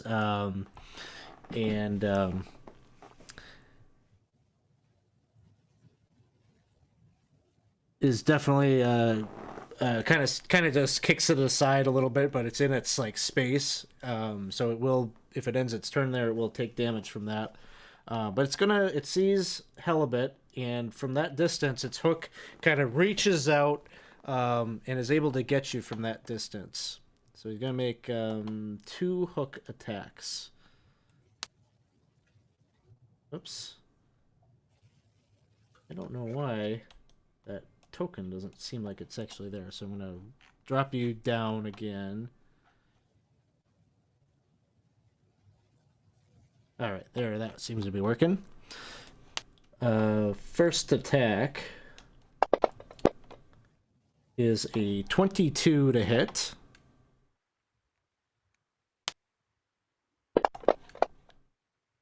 Nine points of damage, and a second attack, which is a 15.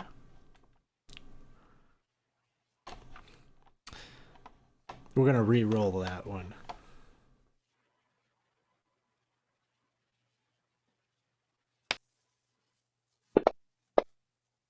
And it's still a miss. I'm down to 2 re-rolls. Then it's got to do a dex save from the flaming sphere. Rolls a 3, so fails. We'll take the 2d6 damage.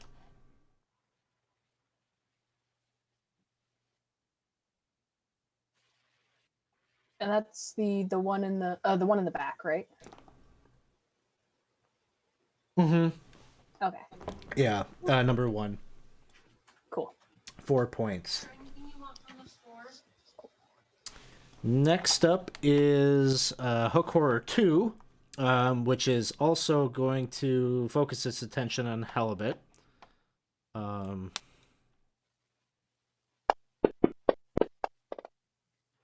11 will miss. Second attack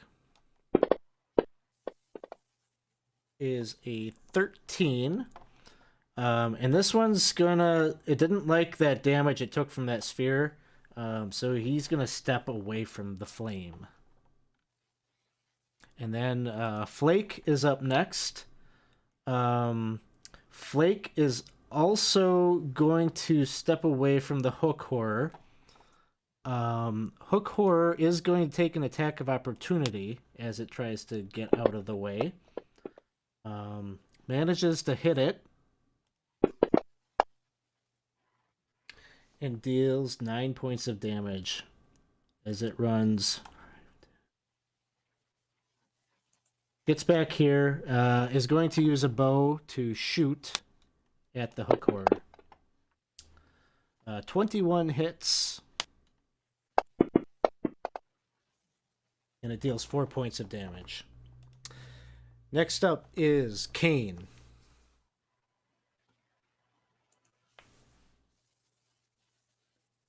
I think you might be muted. Yep. Shield and mace there. I'll move up into the position next to Halibut and the spiritual weapon. Sounds good. Take a swipe at the Hook Horror in front of me. All right.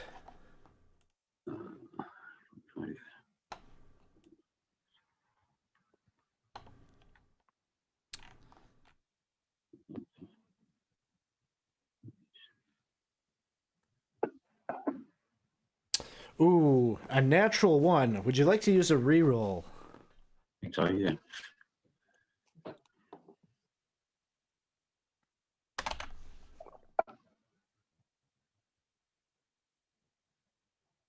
So you'll be able to make another roll there. And it's going to miss, but at least it's not a nat 1, because on a nat 1, you have to potentially roll on the fumble table. So probably a reroll well spent.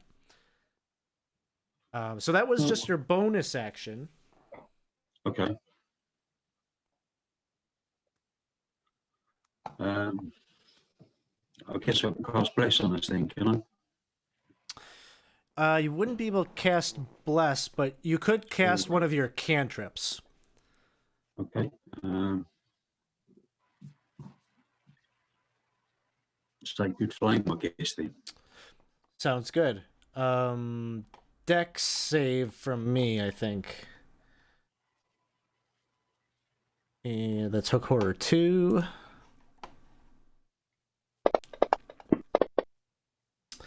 And I rolled a 19, so he will make that saving throw and take no damage. All right. Next up is Kane. Did you say did you want to stay where you were, or did you want to move up? I'm moving up to where I Okay. next So hell a bit.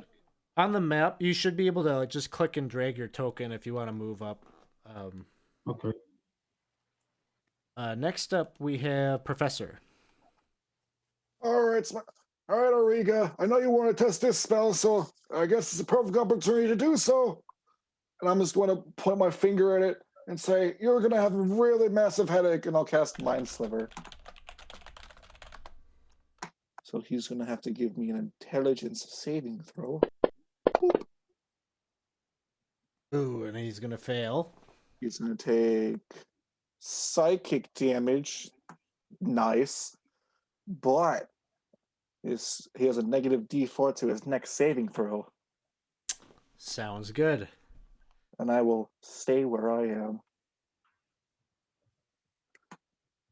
And we're back to the top. Murray Britt Jermaine.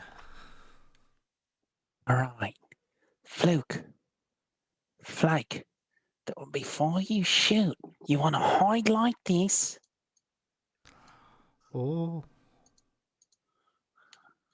Where did he go? Oh, let's see if it's good or not. Shh, quiet, I'm here, still here, just around the corner. And then you gotta, what I like to do is hop out on one leg and give a little, and push the arrow towards him. Push. I find the power is when you yell, "Oh!" as you shoot.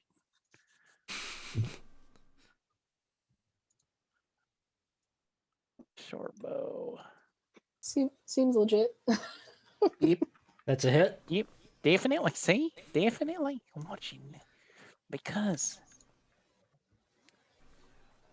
9 points of damage. It's looking fairly rough at this point. It's taken some fire damage. It's been hit over the head with the spiritual weapon, and it's got a couple of your arrows sticking out of it. mm-hmm. I look at the two and I give them a wink. Try it. They look like they're eager to try this tactic out. Pico, it is your turn. Pico is going to ram the sphere into Hook Horror 2 again. Making use of that, what was it? Mind Minus Sliver. Yeah. Minus a D4. Yes. So if I click this button and drag it there. It fails. I like it. And poop. And 7 points. And it may be that you may want to have the sphere be like positioned kind of where the spiritual weapon is, essentially, like in that square. I was gonna say, I was gonna ask if I could do that because Yeah. I don't want to burn Halpert, but that's it for me. Fluke is up next, and Fluke is going to run over here and take a bonus action to hide.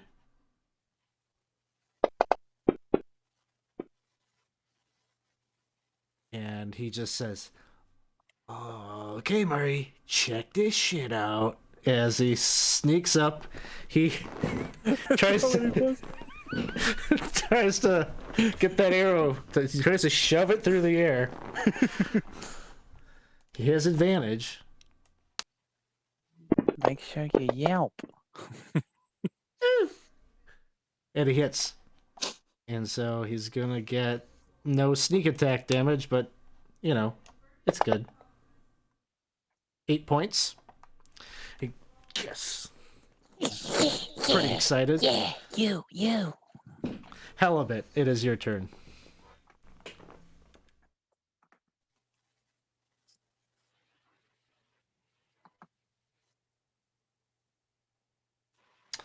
The Warhammer will miss unless you'd like to try to use a reroll. I believe you might be muted as well. I think I'll just skip the reroll right now and just attack with the spiritual weapon here and see if I can get that. Sounds good. Oh, that's also going to be a miss. Unless you'd like to use a reroll. How is Sith Lord Dave going to buy you any rerolls if you don't spend them? I'm Oh, not he did it very anyway. lucky. So you got 6 more rerolls. Bringing in Didn't work Steve. with the last one. All right, so you're passing. I'll pass it. Let the other people use them. They will be luckier than me. All right. Savoie, you are up next. I'm going to step into the gap because I understand there's something happening now. And I'm going to go after hook horror number 1 with one of my key weapons, my Kenzie weapons, and make a longsword attack on him, which I'm going to use one of the rerolls for. Yeah. All right. 25 Yes. is a critical hit. Right. So that's what I needed. Let's see how this goes. Rolls a 1. 4 points. But it should have been a critical, so roll another D8. So an extra 3 on top of that. That's not really as impressive as I wanted. And then I'm gonna just now. I was gonna try to use a key point at this moment and go into dodge action. Okay. But instead, I think I'm going to turn into a flurry of blows and hit him with 2 unarmed strikes. All right. Flurry of blows it is. 17 hits. Let's go do the second one to see if. Both hit. Okay. Unless you want to use a reroll to try to see if you can get the crit. No. Oh. I was lucky once. All right. That's Total of with 10 points points. of damage to it. And with that, it becomes the hook horror's turn. Hook More horror. dangerous punching than with my weapon on a crit. So are you dodging, Savoie? Or no? I you, do flurry blows instead. So I've Gotcha. just got my regular AC. So the first hook horror is going to land its attacks on you, or at least attempt to. First one is going to miss. Second is a miss. And I'm going to use one of these DM rerolls. I'm down to 1.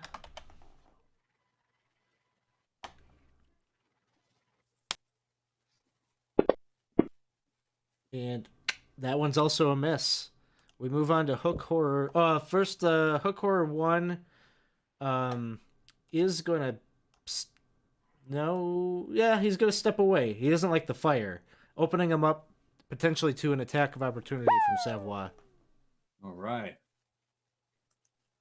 I will make the most of that, hopefully. Thanks, Corey. I got a DM reroll. Oh, another one. Thanks. So 15 would hit. 15 will hit. That's the number you need. And 5 points. So, and you could set it getting irritated by the flame. Kind of is swatting away at that flaming sphere, and you manage to graze a blade across its chest. Hook Horror 2 is going to attack Halibut. A 22 to hit. Dealing 12 points of damage. Second attack is a 22 to hit. And that one for 9 points of damage. Ouch. Flake, it is your... Flake is me. Flake's me. Flake also is going to try to do this little sneaky business. Gets around to the other side of Murray Bridgemain, and she just says, "Do you think that they can see me from over here? Do you think it's this far enough?" I think you start. You're doing great. Okay, am I ready to pop out? How You long? remember, just like Flick did, you have to push. Yeah, but the arrow. he said a bad word when he did it. Do I have to do that part? I don't do it, but it might help. Whatever comes natural when you let the arrow go. It's whatever's natural. She pops out. "You jerk! Stop hitting my friend! You stink face!" He shoots an arrow. It's an advantage. I think it's working. And arrow sinks into its body, 4 points of damage. I think I hit it. That's good. Good job, you did good. Next up is Kane. Right. Just,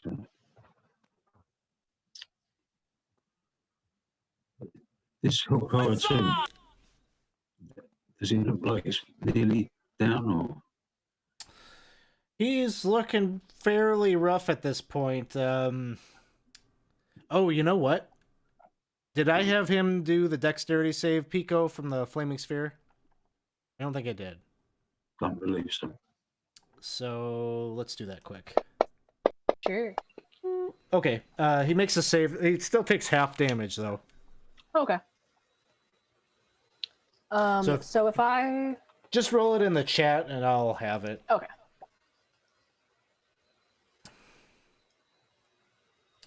So, yeah, Kane, he's looking pretty rough, but he's still on his feet.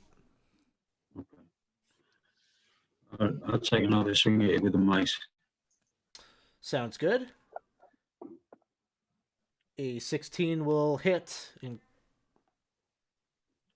Okay. 5 points of damage. It's still up. I can use a cantrip as well, can I? You can, you've got your spiritual weapon up. You can use a bonus action to swing the spiritual weapon. I did not have it. Okay. Yeah, how do I do that then?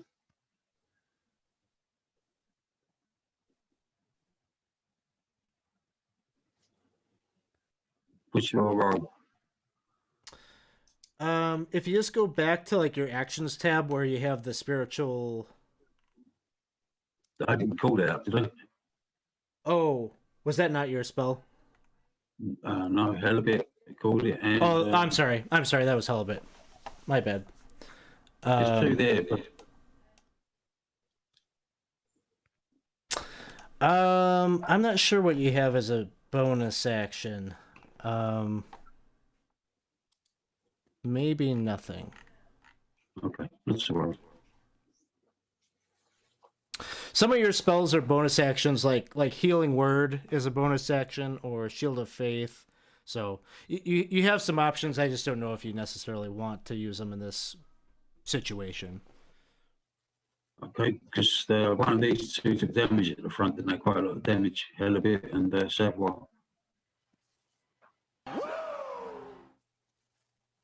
I don't know how many hit points they're down to at the moment. Halibut is looking pretty rough. Okay, well, I best use Healing Word then, if that's... Okay. Yeah, you Yeah. could do that. And just real quick to the chat, thank you for the follow earlier, Weretag, and to the folks. Sith Lord Dave just hit me up with a bunch of some gifted subs, so thank you for that, Dave.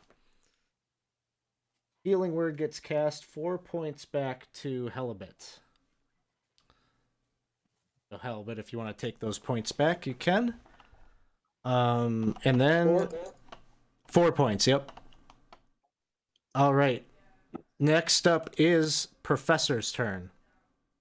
Oh, it's my turn. I'm gonna reach into my pocket and I'll pull out this tiny little bell and go ding dong, and I'll cast Toll the Dead Mm-hmm. against that card. Wisdom save. And It is he a very will- wise thing. That's my turn. I will make one step forward. Sounds good. Murray Britt Germain, it is your turn. Well, I guess the best option is to do what I do best. Extra stealth, somersault. Because now I have an audience.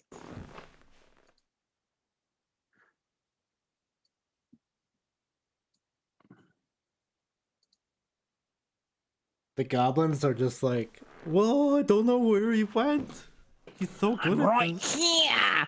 Yeah. Somersault, somersault, somersault. In the middle of a somersault.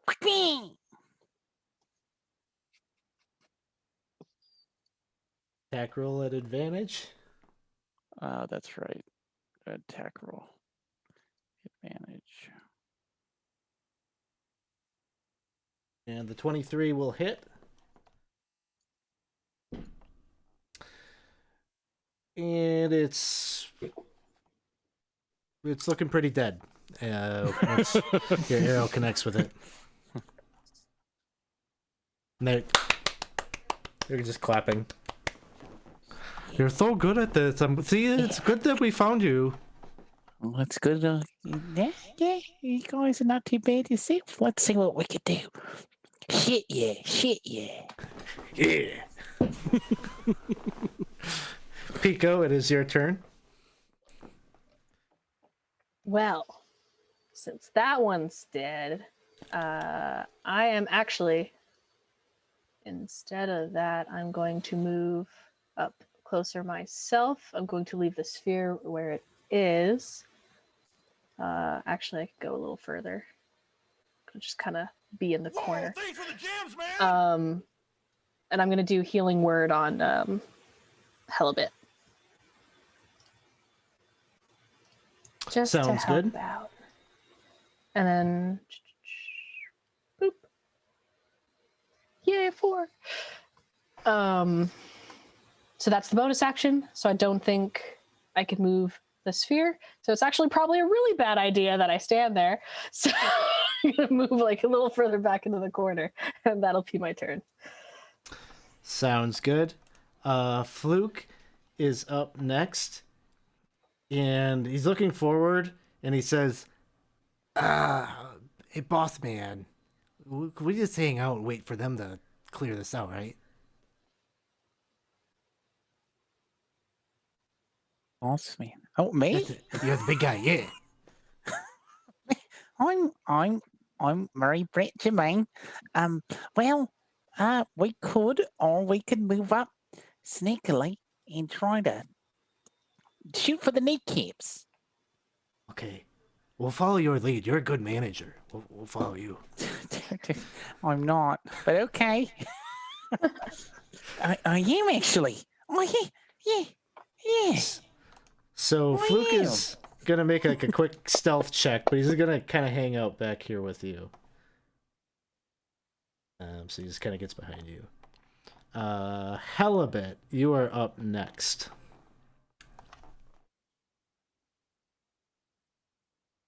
Elibet would like to move his spiritual weapon up toward the horror hook. Sure. Isn't there? Yeah, there's two of them there. And so he'll take his spiritual weapon attack.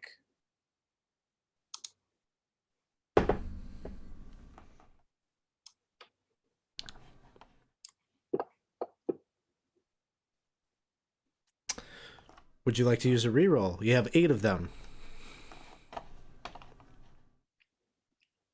I think I'll take one. All right. Using a reroll. That's a 16. That'll hit. All right.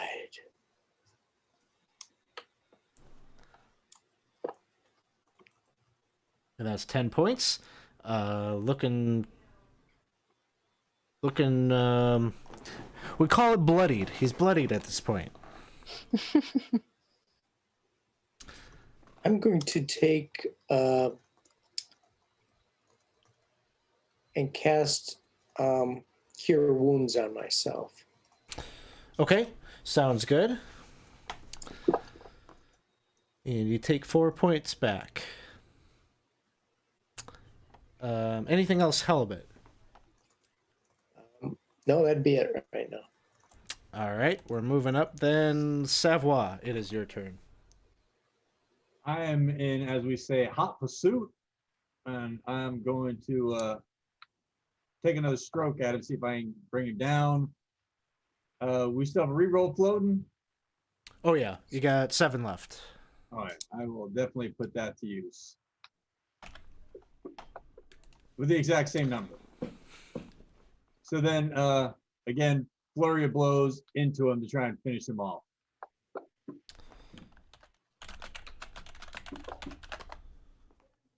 So 17 will hit. So 21 is 17. So I hit him twice for 5 points. And All right, 10 points total. As you were pummeling into him, he kind of like, you're kind of like pushing him back a little bit. His clawed feet are trying to get some traction on the ground. And he's kind of over your shoulders. The hooks are coming down. He's trying to like kind of grapple you from the back. Not grapple, just hook you from the back. As these 2 attacks come in. The first one is a 22 to hit. that hits. For 11 points of damage. Okay. The second attack, I got 3 rerolls. I'll use 1 to go down to 2. Like you want to hurt me, Alex. I do. I really do. That's not 24 to hit. Oh!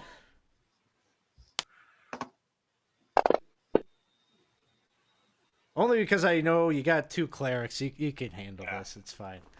7 points of damage on the second one. Sith Lord Dave, do we need anything?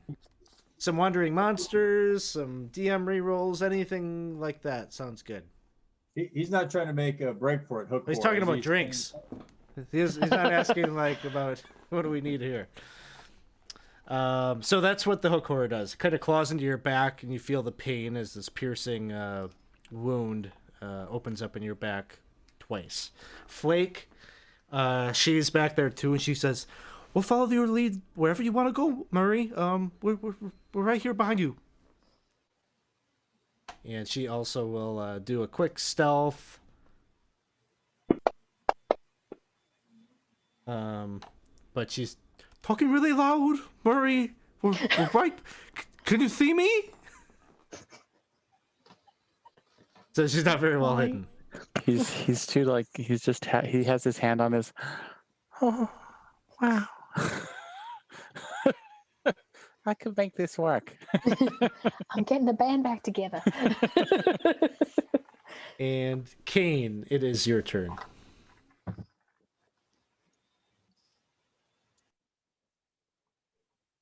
I think you might be muted. Yeah, sorry. I can change weapons as a free action. Yeah, you could swap out and take a new weapon. Okay. Well, I'll take a step forward and draw my crossbow and take a shot with a bow. Sounds good. Yep.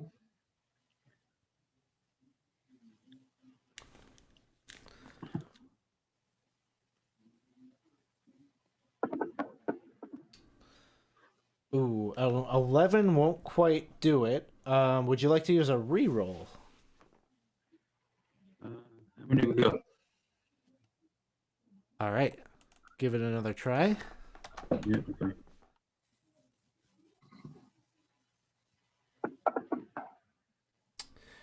Oh no. So, unfortunately, you came up with a nat 1. So when the nat 1 happens, The fumble. you'll roll a d6. If you roll a 5 or a 6, we roll on the fumble table.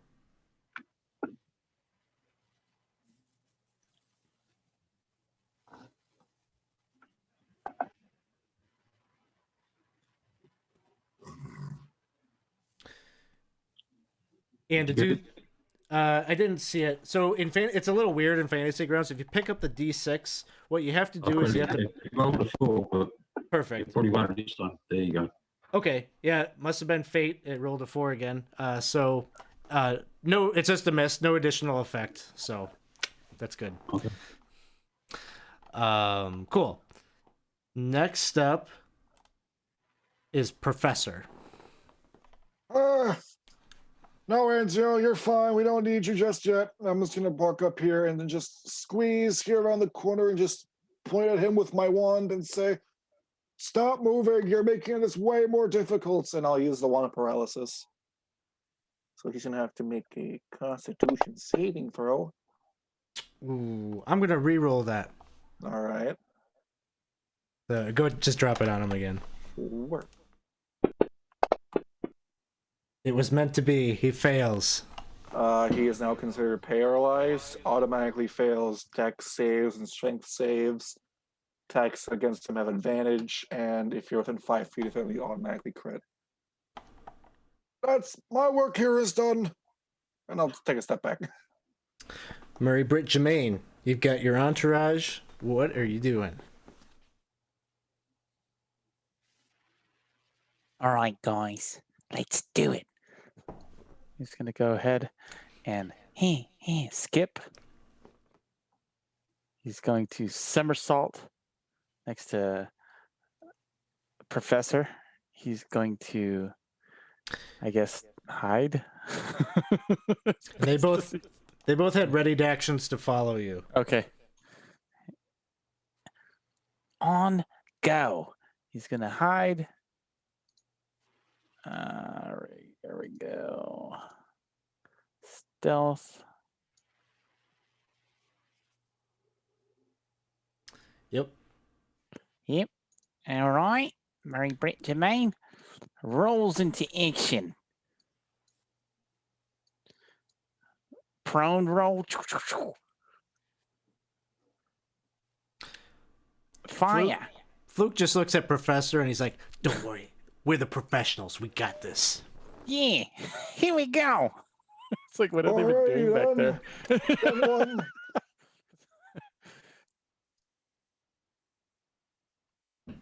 It's a critical hit. Great. Big hit. All the dice get rolled. It could have been a little bit better, but yeah. Yeah, I could have. I was being too fancy. you know he's paralyzed. You don't have to sneak up on him. I don't know. Just let me hear this, please, dude. I mean, Professor. Next up. You kids. Pico.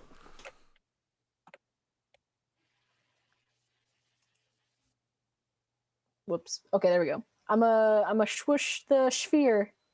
Swoosh. Gonna do that, and then I guess it just fails Mm-hmm. because it's paralyzed, right? Cool. So, damage. He goes down.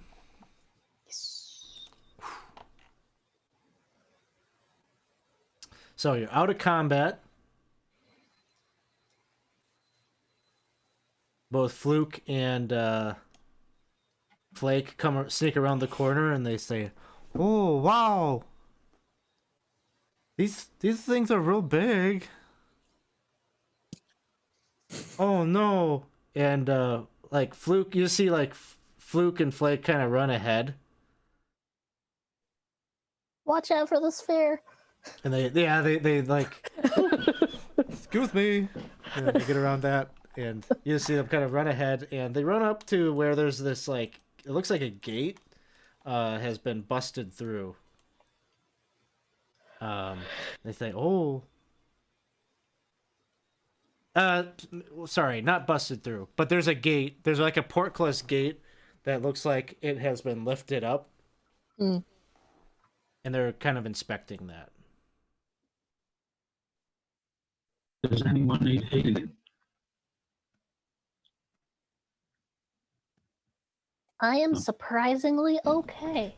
I've taken a bit of a beating in that last round. Can I cast Cure Wounds on you then? Got about I don't know if I were to fractionalize it, a quarter of my health left. Does that come down to one working limb? Do you want me to take the lead next time, Savoy? Do you want to switch spots in the order? I can be up front. I remember when I was leaping around the corner thinking I was going to flank the first guy. That's when I found the second guy. I can give you some health. I'll cast Cure Wounds on you.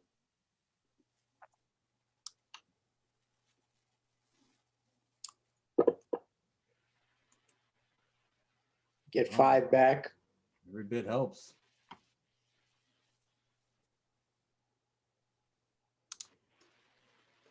Do you need more? I'm at 11 now. That's almost halfway. So yes. Big jumbo.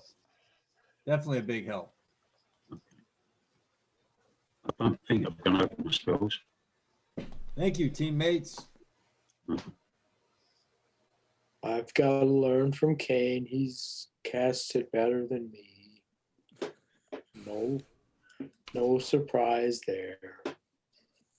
Well, you had the harder wounds. I was more covered in blood when you did it.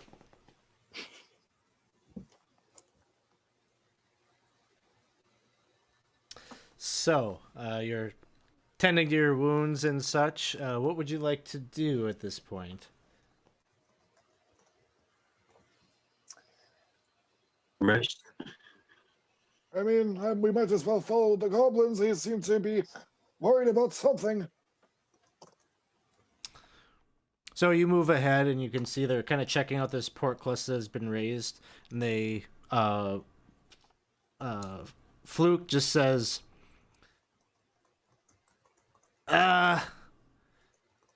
something must be wrong here, guys. This gate, they didn't break out of this. Somebody lifted this up. Somebody let the hook horrors out. Sometimes they use these to kind of guard out here, but it looks like somebody let them out unsupervised. And you can see at this point in the hall, there are more goblin bodies that have been ripped apart. Wait, so you guys had the hook horrors caged back there? Yeah. They're useful. That doesn't sound very safe. Who is the one in charge of Turns out it's managing a the bad hook horrors? idea. Well, there's usually it's the guards with the black spore. Ooh. I wonder what happened. Well,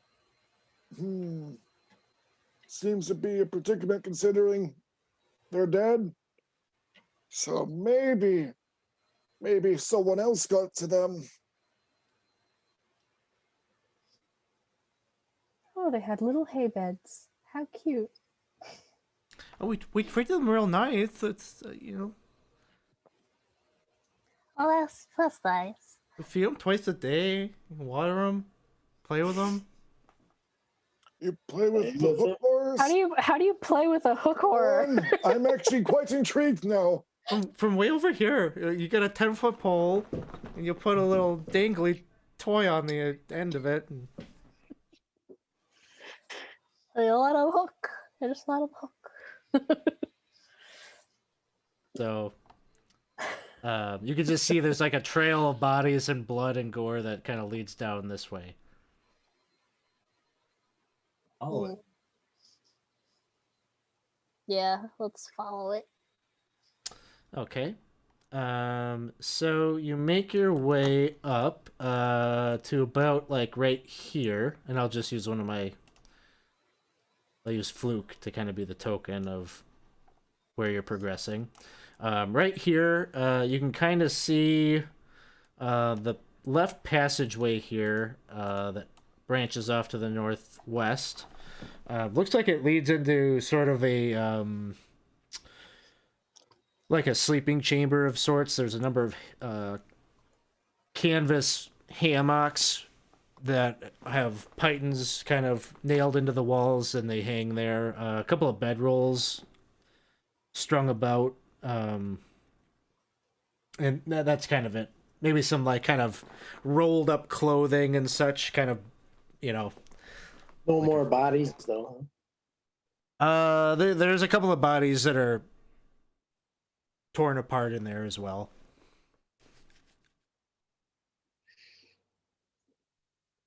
How many more should we find? Fluke You think says, they killed them all? there's a lot of us. I mean, there's a lot of carnage, but hopefully someone's still alive. where would your people go hide if there was a problem? I mean, the actors always have a backstage. So where's your backstage when you're not, playing your scenes as hostage or whatnot? Well, I guess there's a couple of places they might go. Could have gone deeper down. Maybe to try to, if they were under attack by something, they might have tried to go down, get help from the hobgoblins, I suppose. What would I do? Think. And I'll run at you and threaten to kill you, and we'll see where you go. What would you do? oh, yeah, that's not a bad idea. Okay. All right, come at me, bro. Come on. Oh, ah! So you start charging at him. Yeah. He starts running. He's just like, ah! And Fluke is running. Flake is probably just kind of shaking her head at this juvenile act, but he runs into this and you're following him. Yes. So he runs into this chamber, which appears to be like a communal room. There's a big fire pit, and the fire pit is still maybe not ablaze, but there's wood there that is red hot with embers. Like no one's been feeding it, and so it's like kind of died out. There's a big cooking pot kind of situated over it. There's a number of bodies in here as well. There's a big kind of pile of like food and things over on the eastern side of the room, but this Fluke starts running this way. Are all the bodies in here goblin or any other hobgoblins, bugbears? They're Some all goblin. Some of them are not armed, like some of them are just in like kind of common cloth clothing, and others look like they were armed guards with like scale mail and swords. Is there seem to be any difference in? Well, I guess what I'm trying to ask is, do the guards seem to have like the spars on them while the people who aren't armed do not? Yeah, based on checks that you made previously, this is easy for you to kind of figure out. The ones that were armored had the what they called the black spore, and the ones that seemed like they weren't armed, that were probably just cooks or servants, they all look like they are clear of that affliction. The guards didn't fight very well.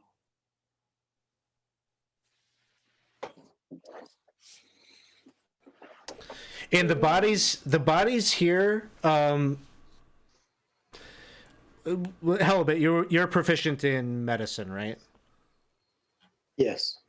I'll let you do a quick medicine check just as you're coming upon this scene.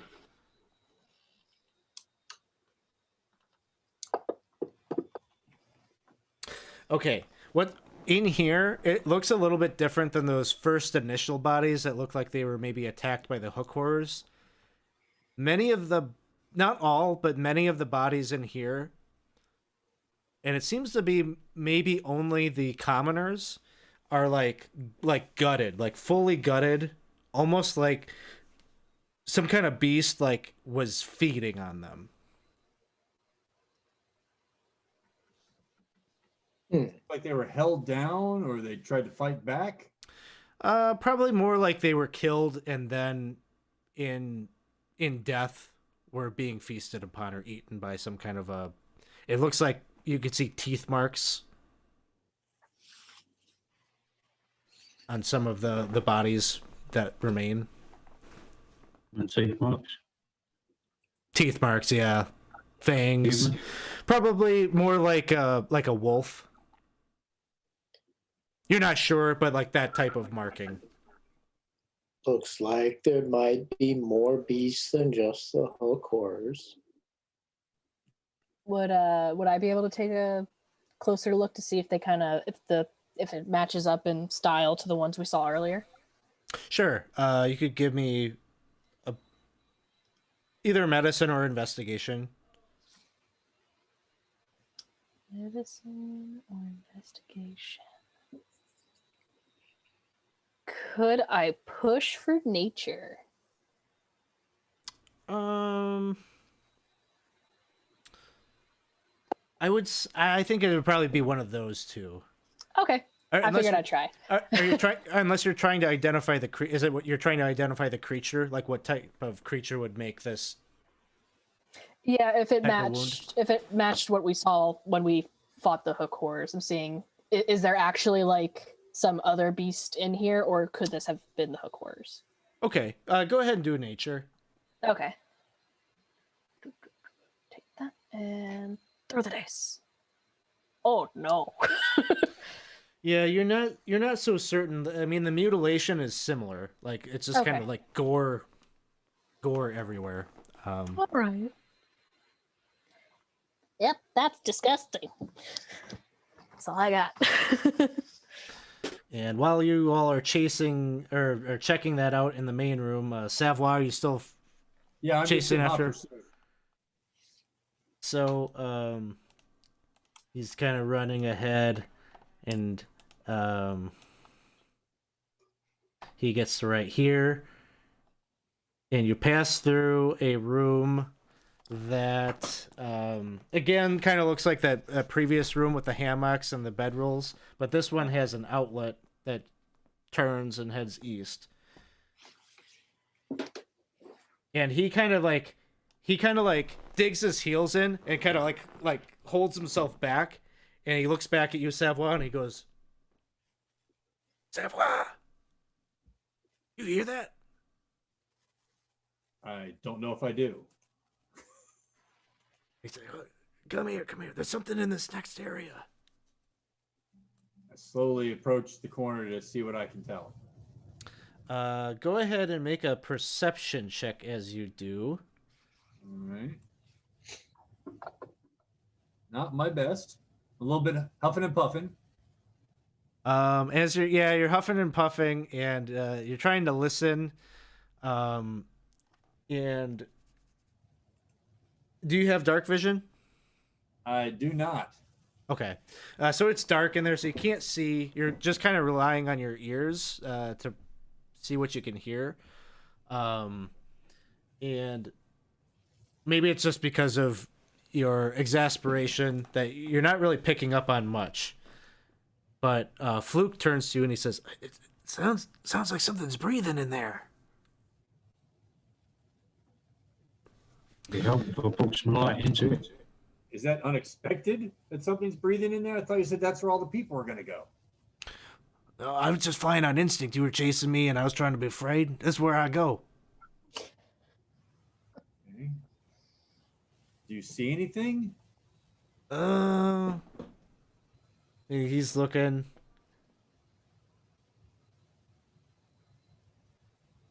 Give me 1 second. Yeah. He says, I don't see anything, Savoy, but gosh, it sounds like something's in there. I hear breathing. Someone's in there. Well, I pull out one of my darts from my sleeve and I like just toss this down the way and see what happens. Why don't you do it? Well, I can't see anything.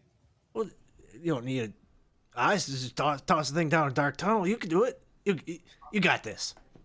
All right. Well, I can make an attack with it, but I don't know what will have happen. Yeah, you mind if I just kind of back out while you do that? Okay. I'm just gonna go. Oh no! And you throw a dart down there, and you hear it like land and like hit the stone floor, and then you hear like a low growl. I start to run. Okay. Hey, where did the little guy go? So Hey, Fluke and Savoy come like zipping out of this darkened tunnel. Guys, there's something down there. Something scary down there. What? look, onions. I love onions. Yeah, goblins love onions. I couldn't see it. I couldn't hear it. And then I threw a dart at it and it growled. So I don't think it's friendly. Oh. Wait, what? So, your first instinct is to throw something at it. Well, no, they threw something first and then it growled. It And didn't, then it it didn't growled. growl and then they threw it. First, Did it I sound like a didn't friendly see anything. growl? I just threw a dart at nothing. He thought there was something there. And there was. That's how I knew he wasn't lying. Pika's gonna peek down the hall and see if it's if whatever they heard, if it's coming into view. You don't see anything immediately coming up the hallway, nor do you really hear anything. Kane, you were trying to ask me something earlier. I was going to say I've got the light on the mace still, so I could just sort of aim it down the corridor a little bit and see if there's any sign of anything. Okay. Currently, you don't see anything coming. Okay. If you want, I can get a little extra light down there without actually having to move there. I can conjure up some dancing lights and just boop, boop, boop, boop, boop. Professor, where the hell did your ale go? Remember I used to hold you? I used to use that damn ale? Oh, Booker Sebastian Pursuit Jr. the Third Esquire? Yep. Oh, hold up. Let me see if he's dead. I'm gonna snap my fingers and try and summon my owl. That's your familiar? Yeah.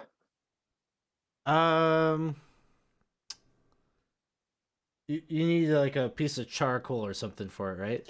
Well, I don't know if he's not dead, Oh, he'll teleport to me. But if he is, then I'd have to do a full ritual to bring him back. when was the last time you had it? The last time I had them, I think was when we first thought the FUD was the last time I used them. Okay, so probably not. No, I think he's on vacation, as we say. You're gonna have to give me an hour to bring him back. You're a horrible owner. Why did you care for that damn ale? He doesn't need to eat. We've discussed this. Hmm. He's told me he wanted to take a vacation and he had the days up, so I let him. He's had enough of my, how he put it, BS. He had to use up the days before because they couldn't roll over into the next year. Exactly. Okay. Pico I gets hate it it. when that happens. So ask me again tomorrow. Probably hard on a familiar to be a familiar to someone with 3 personalities. So, at this point, you see Oh, a creature hello. Yeah. Oh my gosh. come into the light that you saw earlier. Oh my and gosh. It is this one.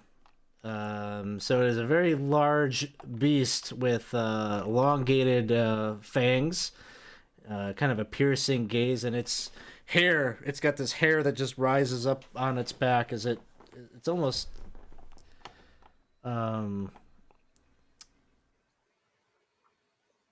kind of like almost like a wolf-like beast that appears, or hyena-like beast that appears around the corner. And right there, we will roll initiative. I got them both on there. Okay.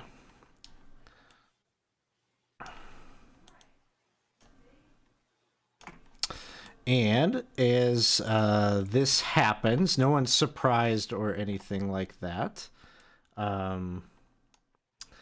But it is Flake is up first, and he just comes running around over here by Murray. He's like, "Oh, all right, go! You got this! You got this!" And he's gonna take a quick stealth check, and not really so stealthy as he's yelling at you to take up the front. Pico, it is your turn. Oh, and thank you for the DM reroll. I will take that.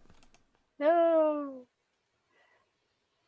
Pico is going to. Oh God, there's 2 of them. You know what? It worked so well last time. Or no, I'm gonna try to do. Where'd it go? Fairy fire this time. Okay. Yeah, I'm gonna put it right where the 2 are. Try to light them up. So Dex saves. First one. Oh, I should probably use a reroll on that. Don't you dare. I use 1 reroll there.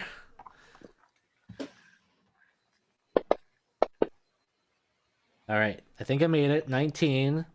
And then the other one.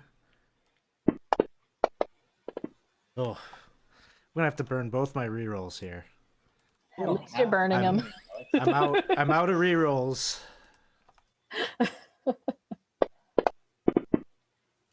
But it was well spent. So they both save. Well then, Thanks, chat. that's a fine pickle. I'm gonna back away. And that's my turn. Next up, Murray Britt Jermaine. Yeah, it is. Hi.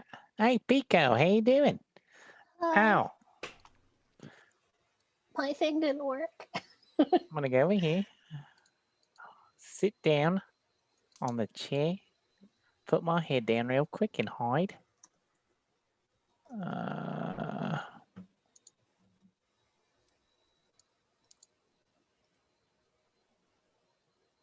You got it. All right. Come back. I was here the whole time. Peekaboo. Oh wait, I can't see it. Give me a second. I'm sorry. There we go. Going after the first one. Ooh. It's a critical hit.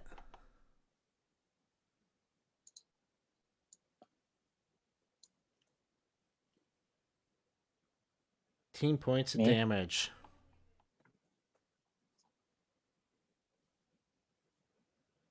That sidelines 1.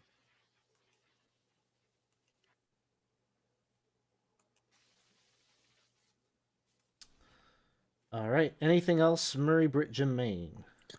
Murray Brett Jermaine nods a bit and his hairpiece kind of falls off and he fixes it and that's it.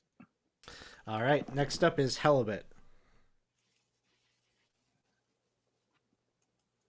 Halibut's moving up, and he's going to make inflict wounds on him. Sounds good. This is a brutal spell if it connects. You like to use a reroll? I do, because I don't want to waste that one. No, that's not one you want. So, you guys have 4 rerolls left. Oh, it still misses. Go for it. Go for it. What's that? Keep throwing it Oh, down. just one reroll per roll. I'm trying to limit how crazy that chain goes. Hey, proficiency bonus just rated us. Thanks, friends, for stopping by. We're playing some Lost City here. Hey, Michael, good to see you. DM Michael says raid. Thanks, guys. So yeah, they are just kind of in the big boss fight of this adventure. They were coming into this goblin complex, hoping to make some allies, and realized something that likes to eat goblins got there first, and so they are in battle with 2 bar guests. So anything else, Halibut? I don't think there's anything else I can do. I can't do a cantrip or anything, since I...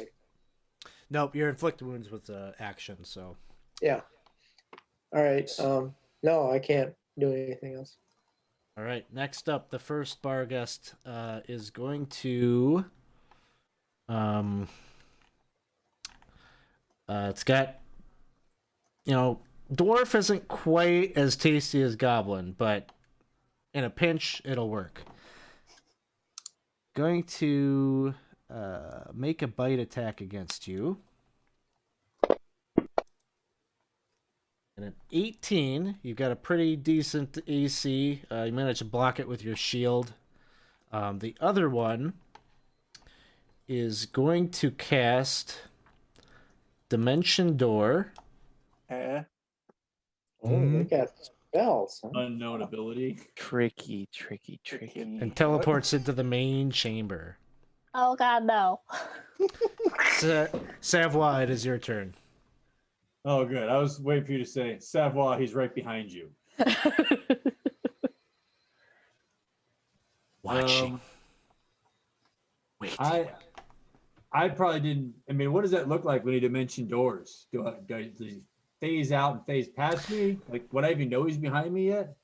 He says an incantation actually in Goblin. Yeah. Actually, it's in Infernal. Do you speak Infernal? Is anyone in the No. group? So it's this demonic speech, and it lets out this screech as it just kind of like almost like pixelates and disappears, and then reapparates over here. There's like a hellish portal that opens up as he kind of capitulates over here near the Goblin and Pico. Now, I'm going to assume that I didn't really understand that was happening, and I'll continue with my initial plan of coming in next to Halibut and trying to get a stroke in on our bad guy here. Sounds good. That's a hit.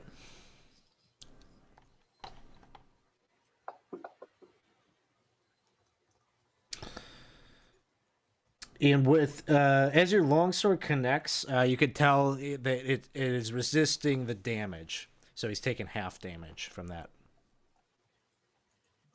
Jerky animal.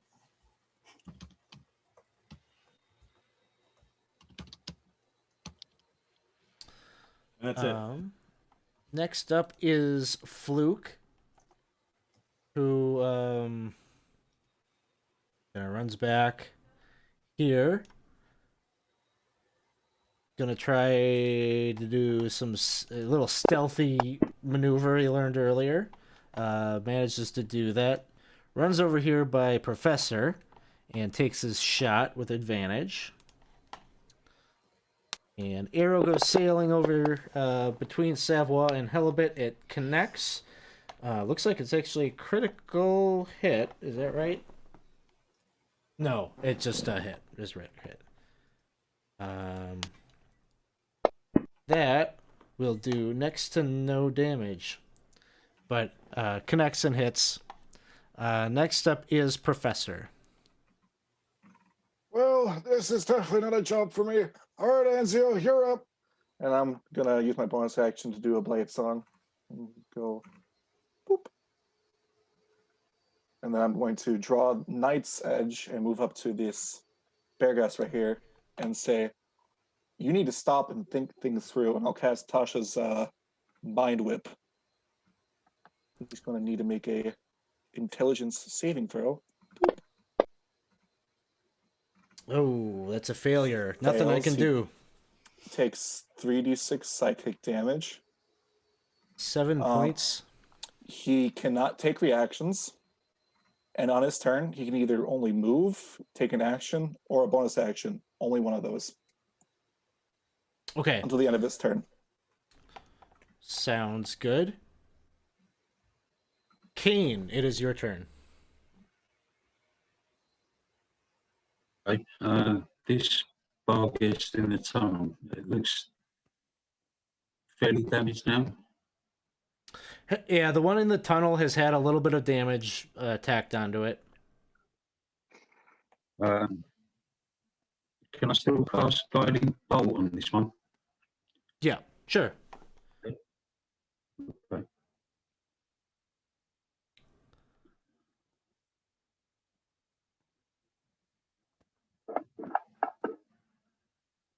So I'll take that first one. The 21 will hit.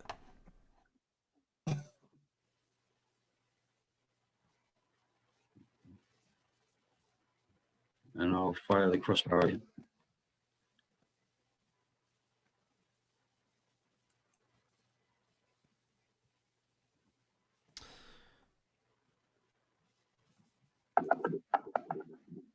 Oh, sorry. The guiding bolt would be your action.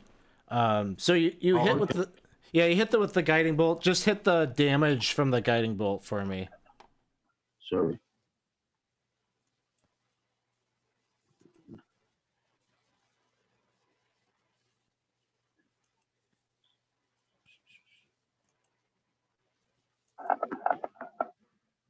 So 14 points of damage, and the next attack against that creature will have advantage. So very good. Yeah, so that spell takes an action to cast, so you would be able to fire the crossbow, but Okay. 14 damage is pretty good. It is. We'll go back to the top then, which is Flake. Did my damage get affected to Beargas too? I don't think it did. Oh, you know what? No, it didn't. What was that? 7 points of 7 psychic? points. Okay.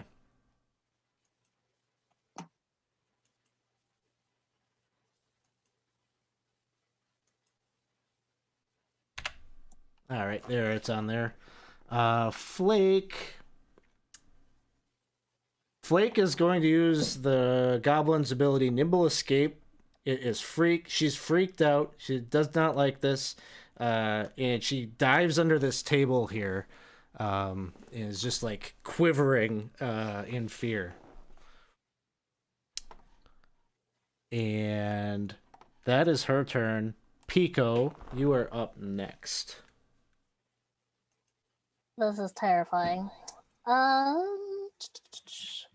am going to do. Pico is going to hop over here. And hopefully avoid opportunity of attack. I can't take reactions, so you're fine. Oh, sweet! Then yeah, I'm gonna go like over here, and then I'm gonna do ice knife. Sounds good. Yes. Dex save. Yes, but first to hit as well. Oh, that's a 2-hit. Okay. Oh. Would you like to use a reroll? You got 4 rerolls. I've never used a reroll, so I will. You've earned it. I've Take a earned it. reroll. Oh, No. unfortunately, it still is a miss. Not meant to be. All right, then then the Dex saving throw. Oh, okay. Because even if it misses, it goes explodes. That will be a 19.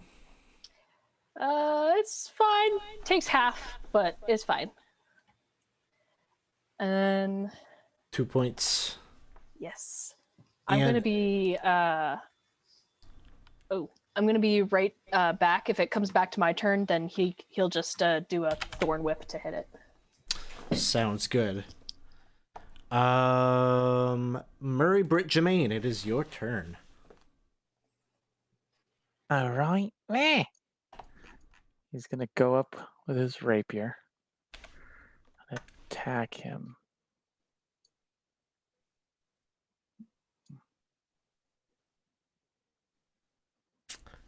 Would you like to use a reroll? No. Sure. But I will use my bonus action for an offhanded attack.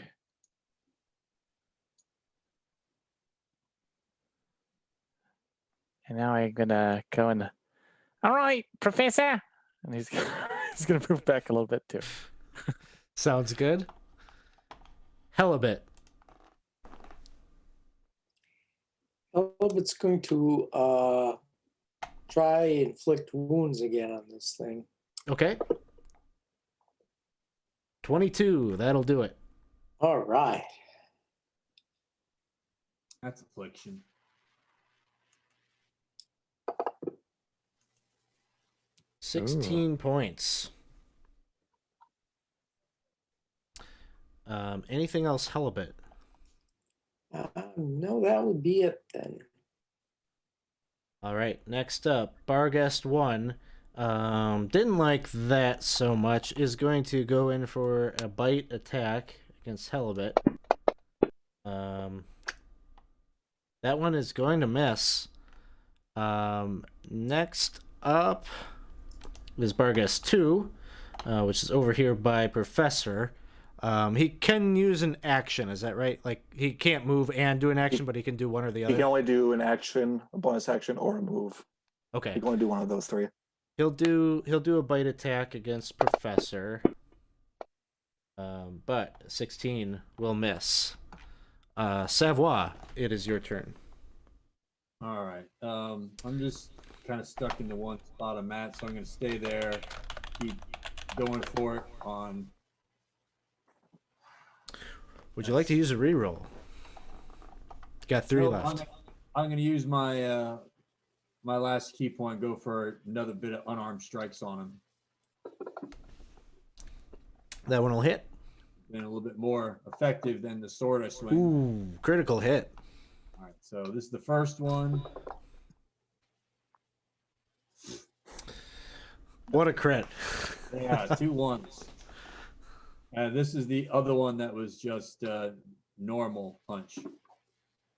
Okay. Did more than the crit. Yeah, great. All right. Anything else, Savoie? No, I'm just in there pounding away. Trying to figure out how I'm actually doing a flurry of blows when I've got a long sword in one hand and doing a You got- couple stabs. you- Yep. You got feet. You have feet. That's true. Fluke is going to move over here. Still trying to get this to connect. Oh, he connected before. 17 will do it. He'll be able to pop out around the corner then. With advantage. Shoot down at Barghest 1. That'll hit. And takes a little bit of damage on there with his bow. Professor, it is your turn. I'm going to take a strike at Beargus 2 with Knight's Edge. Attack. All right, 17 will hit. You'll take some damage. And it will apply a wound. All right. And I will stay where I am. Starting to get some use out of that gift from Matarua. And Kane, it is your turn.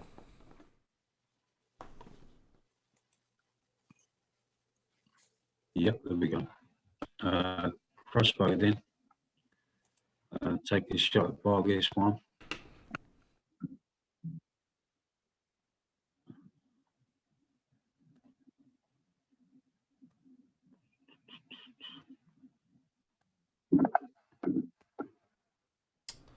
A 12 will miss.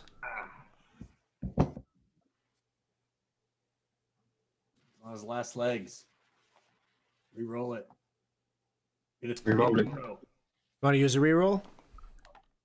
How many you got? How many? All right, 18 will hit. Go. Oh, and Corey's out there still looking out for me. I got another reroll in the tank. All right, so Kane. Hey, Alex. Yeah. Kane, so your crossbow bolt hits the hide of this beast. However, it doesn't actually pierce. You get the sense that like it just your crossbow bolt like hits into the thing and creates a wound, but its flesh like pushes that crossbow bolt out. So the effect of this is it is taking half damage from non-magical weapons. So you did damage. It just isn't as much as a normal creature. So we're back to the top, and I think it's one of the goblins' turns. No? Flake. Yeah, it's Flake's turn.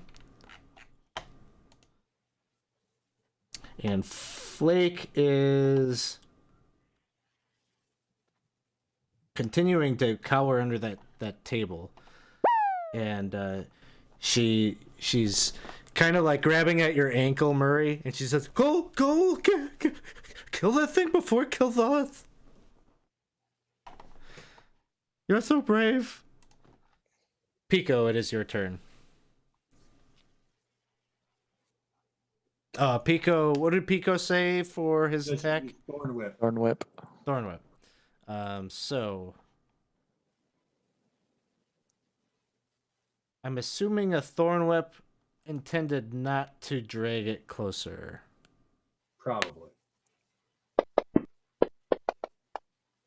And that'll be a 19 to hit. And 4 points of damage. Although probably has to move up closer to do it and then moves back. Mary Britt Germain, it is your turn. Mary, well, don't worry. What you gotta do is and then he's gonna hop over the table to hide. All right. You're supposed to be the role model for me, not the other way around? No, I'm showing you what to do. Oh, I thought now you were he being a comes coward like me. hopping over the table, jumping on top, Oh, jumping down and shooting while jumping. That's a cool move. It's the health style. Oh, I got another reroll from Grumpy DM is hanging out. Hey, Paul, thank you. Thanks. I'll take it. All right. Uh-huh. It's 26 will hit.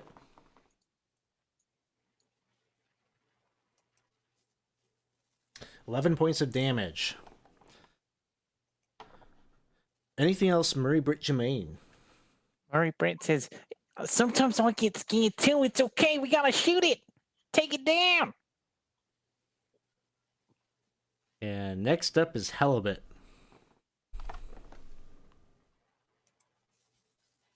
Halibut's casting inflict wounds again, but this time he's going to do it as a second level spell.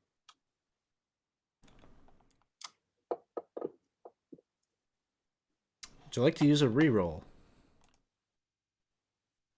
How many we got? Yeah. 2 left.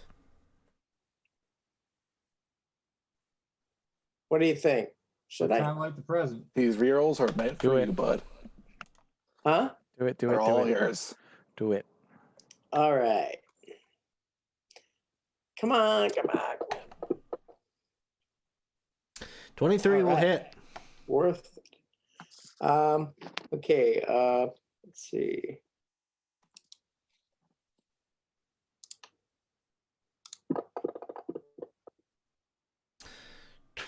$29 points of damage. It is still up. Still up. Jesus, he's got a lot.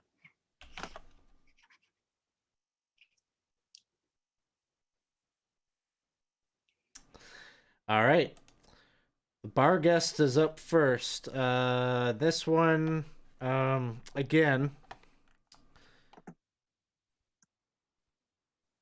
is well, yeah, he's gonna try to use his bite on Halibut.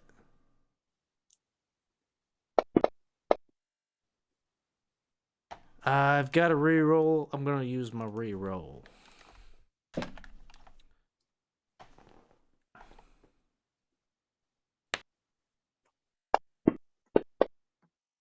Oh, and that'll miss. The other one is other Bargast over by. Oh, he takes his wound. Did it They apply also it? make a. It did. They'll make a saving throw, and the wound is removed. I feel like you just wasted a crit for me. I don't know. Yeah, it's probably not how it works, but that's how it feels like. So it's probably good. He's gonna do a bite attack.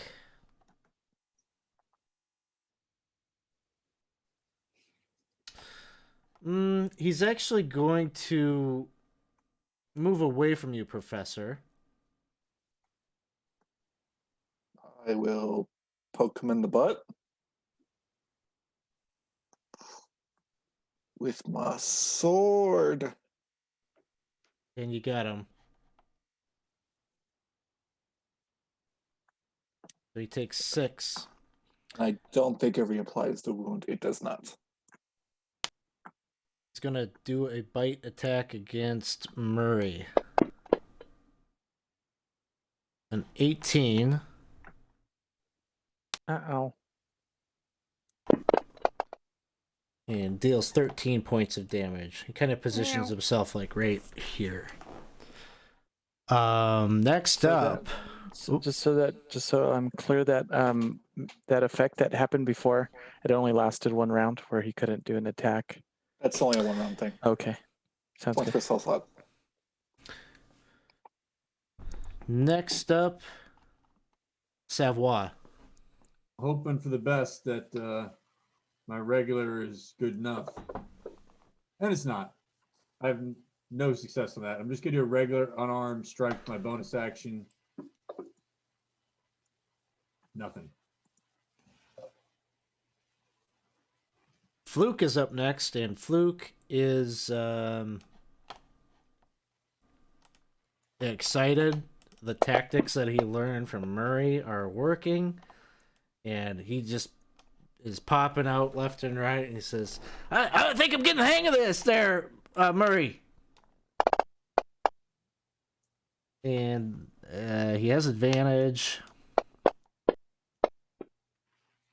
And he's too busy telling you how well he is doing that he's starting to hit the wall. Really got it! Really got it! Really got it! Doing great. Ow. Professor, you are up. I'm going to re-engage with Beargas and take 3 quick thrusts as I cast Magic Missile. So let's see, Magic Missile. 1, 2, And a 3. All right. You get to the center. No. 10 points of damage. Yep, 10 total. All right. Sounds good. Anything else, Professor? That will be it. Kane, it is your turn. Okay, well, while the fighting's going on with Bargus 1, I'm going to ask Helibit and Savoir if they think my mace with light cast on it will do more damage. Anything that hits. Not magical, but it's had magic cast on it. Yeah, you probably do. You probably, your character would know that that's not going to be enough to give it magical damage. No, I think so. Well, I can't see this one, but I could charge at that one. I think you do have Sacred Flame, though. Like, Sacred Flame could do the trick. I thought I'd used that. Sacred Flame is a cantrip, so you can actually use that at will. I thought I'd used it. Never mind. Yeah, I'll do that. Yeah. So that will be a dex save from me. And my roll is a 16, so that will save. Okay. So worth the throw. It was a good effort.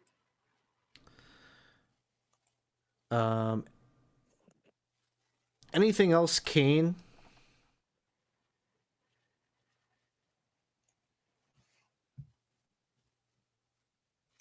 That was a cantrip, so I can still fire a bomb. So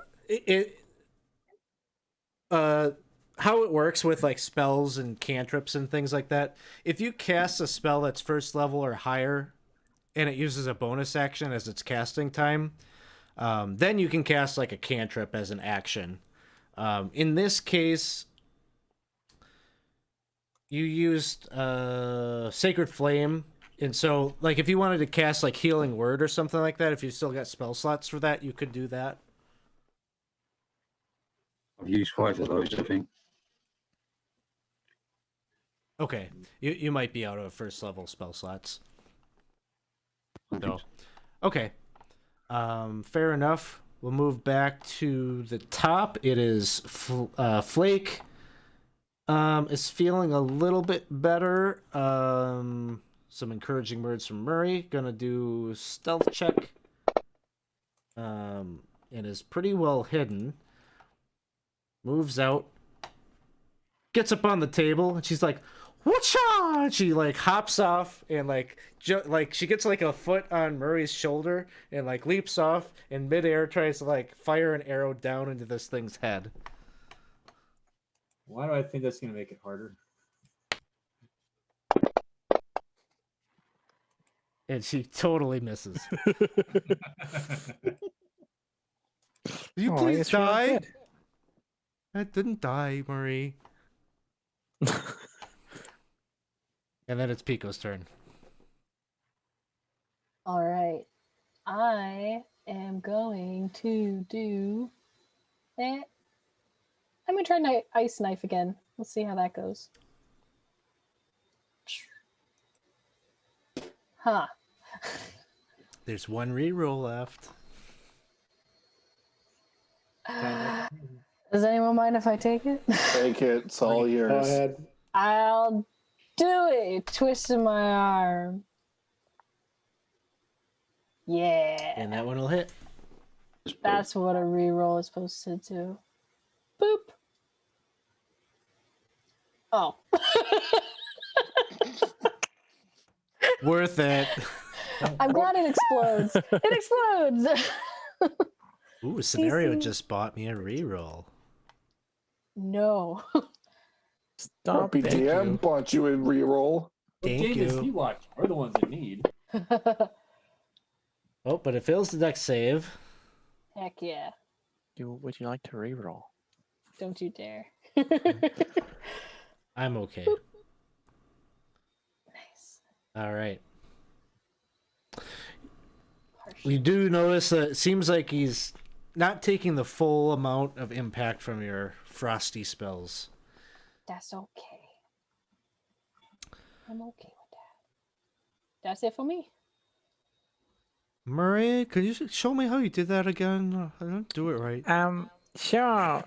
What is like this giant thing is like but first let me do let me get out of the way first. I'm gonna go ahead and use my rapier attack. That'll hit. It's bit of damage. You also get sneak attack, because you're Oh, I ranged do. allies. Darn it. I'm gonna roll a 2d6.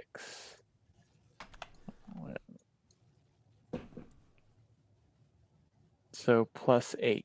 Plus 8 So- more. Okay. Offhanded dagger strike. Miss. You just got a reroll from Grumpy DM. Would you like to use it? Not at this time, no. Thank Okay. you, though. I'm gonna go ahead and hop over the table. And because I'm a swashbuckler, you don't get to hit me. See you later. Bye. That was real slick. I like that Thanks. move. Halibut, it is your turn. Your turn. You do it, Cliff. He's using his warhammer on this thing. Let's see if he can. Put on the hurt. Old That'll school. hit. That was a hit. It's a hit. And he goes down as your warhammer managing overhand right impacts the top of its skull and nails it to the floor. Really. And thank you for the cheer. Helmet's going to move.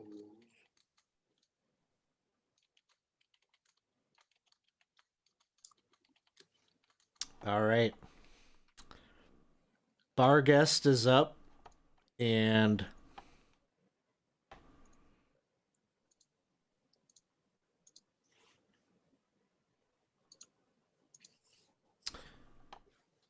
going to attack with its bite.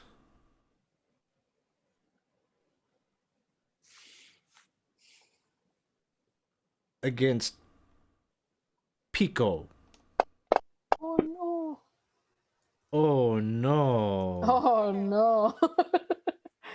Go, do what I do. Ow. Critical hit. Hope you're You'll be okay. fine. Yeah. Oh, 18 points of damage. Oh no. Pico is still up. Savoie, it is your turn.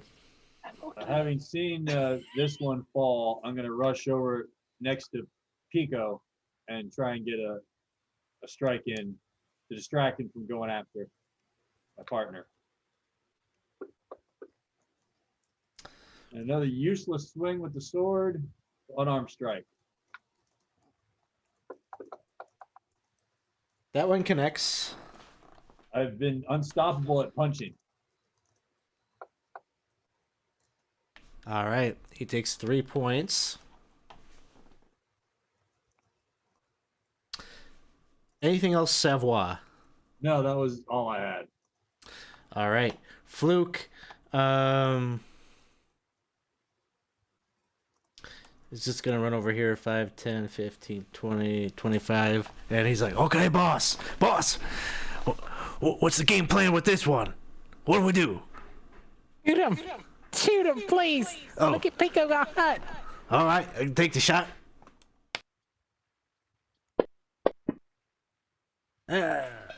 He takes a shot and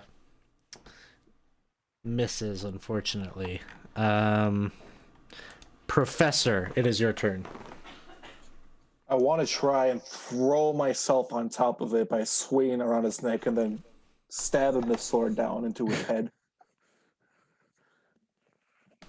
So, That sounds reasonable. Yeah. yeah. Let's see it. Blades, sure. Yeah, Blades, wizard. I'm wizard at stab. No! Leviosa, not Leviosa. Shoot! It's a miss. Would you like to use a reroll? You got one. You know, I don't think I've used one all night. It's your turn. It's your. You earned It's this. my time. It's my time now. I'll take it. No! I will stand next to the frog and say, hit me! Just try and hit me! Come on! Hit me! That's it. All right, Kane. It is your turn. Yeah, I've got a clear route to run a charge action in there, have I? Into there. Is that bonus on my attack if I charge? Yeah, you can charge it. Yeah. Yeah. Run forward. What are you trying to hit it with? Mace, just the mace, that's all I've got. Okay, that sounds good. That's all right. 23. Yes, Nice. that will hit.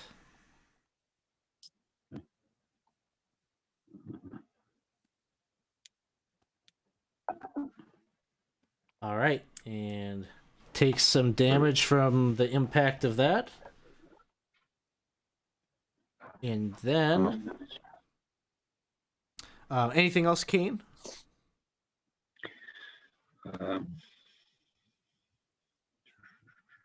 don't think I can, no. We're That's back it. to the top of the order. Flake is up. And Flake just kind of rolls over here by Halibut. And she's going to take her shot with her short bow. And she just says, I just wanted to say,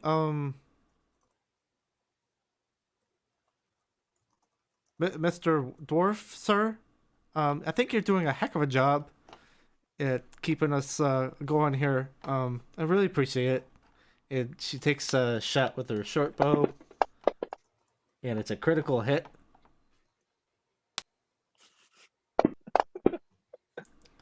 And manages to do a little bit of damage to the bar guest.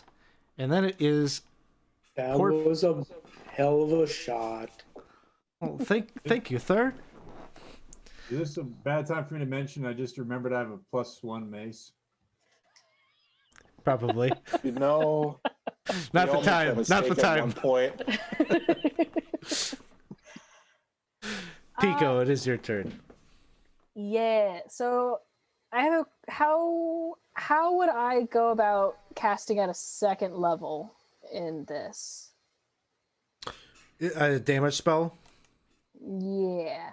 So when you click and hold and you've got like all your damage dice in when you're left clicking and holding, while you're holding down on the left button, you can click the right button to add dice.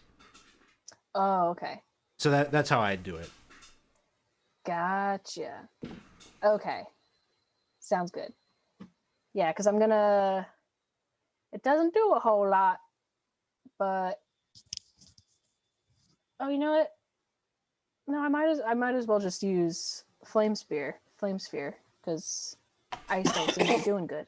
I already forgot I had that, so I'm gonna get flame sphere, and there's the circle. Whoosh.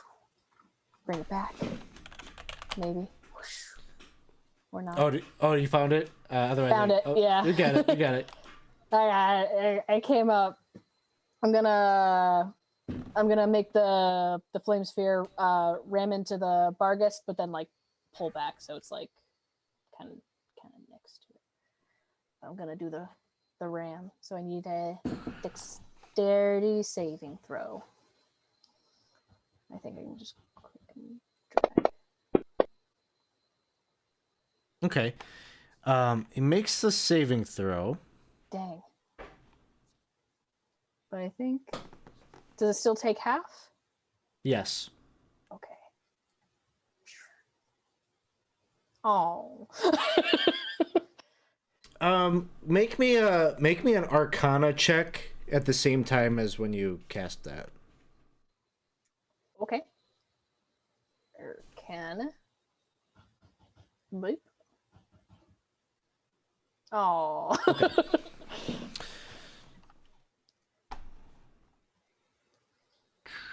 So he takes damage. Kind of like with your frost spell, it seems like it's maybe just half effective. He's taking damage from it, but he's got some resistance. Gotcha. Um, All right. I'm gonna put Shillelagh. No, I can't do that. Never mind. I'm just gonna kind of try to run away. so temporary. he has reactions now, unlike before. I'm okay with that. Okay. I either get going- hit now or hit later. He's gonna try to hit you now. He'll take an attack of opportunity.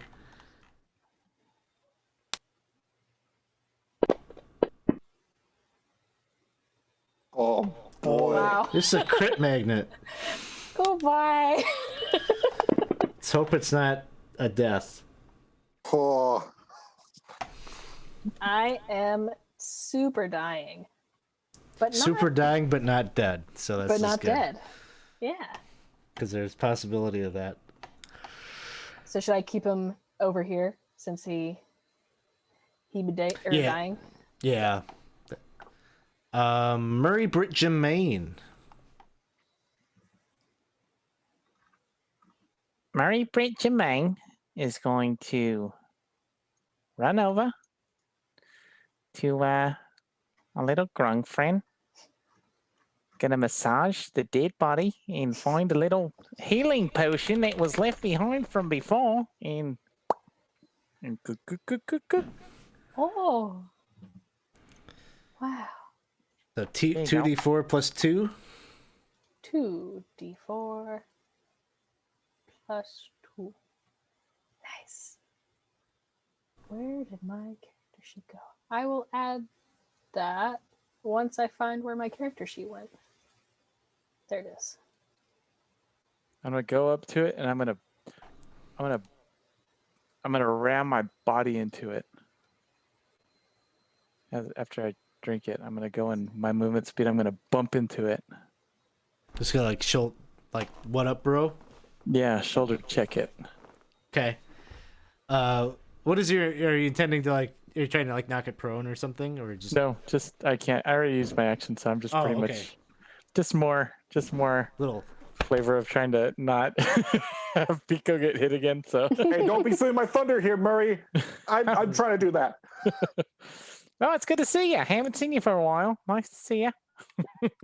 I see you again. Chris Jones, we need wandering monsters. Halibut, it is your turn. Okay, Helbut, he wanders up here. I can't do a lot yet, but I'm going to use my last spell slot with inflict wounds on the 2nd level. All right.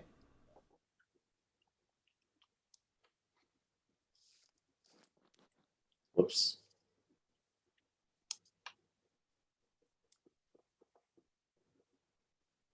It missed. All right. I'm useless. Vargas 2 is up.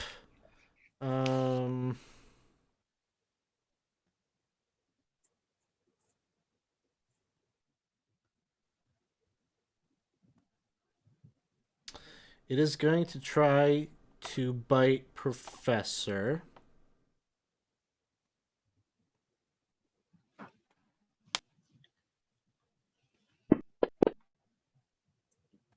The 23. I'll cast shield.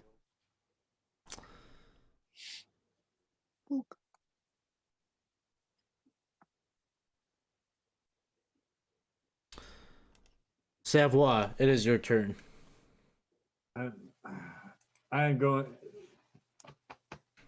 technically I can draw the mace and use it, but that's my bonus action gone. No, you can just as a interact with object draw it. Okay. My thing always is you just drop your weapon, interact with an object by pulling out something new, and that's no penalty. So that'll hit. And how do I make it so that the damage does what it's supposed to do? It should already know that it's magical. Yep. So he takes 9 full. Ooh. And then just backhand it. First time I hit with a real weapon, I can't punch. That sword just balanced you out perfectly. That's all I got. Next up is Fluke. And Fluke is gonna duck behind the table over here. Quick stealth. I don't know about that, Fluke. He doesn't quite clear it. He thinks he's being real sneaky, but he gets over here. He's gonna take a shot with his short bow, and that's a no-go. Professor, it is your turn. I'm going to draw my silvered dagger and then take a strike with Knight's Edge and the dagger at the same time. Dual wielding. Stab. That'll hit. Damage. And he's affected by the wound. So he has a wound on him. Boop. He's got 1 hit point left. And then I will take the dagger and deliver one more strike. And how would you like to finish it? Pretty much, I'm going to just stick the sword in and then leap, try to successfully leap on top of its head and then just drive the dagger down. Just, and then it'll collapse. And I didn't think that old guy could do that move. Well, technically, I'm 55 now, so there's a slight difference in age. I'm a different person. Still a pretty good move. I guess I didn't describe this when the other one died, but it definitely happens when you kill this one. As you strike into it, its whole body seems to engulf in a flame, and you get the sense that almost like a portal opens up, and you can see this kind of background of sort of a desolate landscape of red earth and stone, and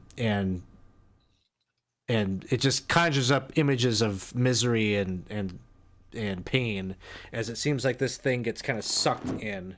I leap off its back. And it disappears.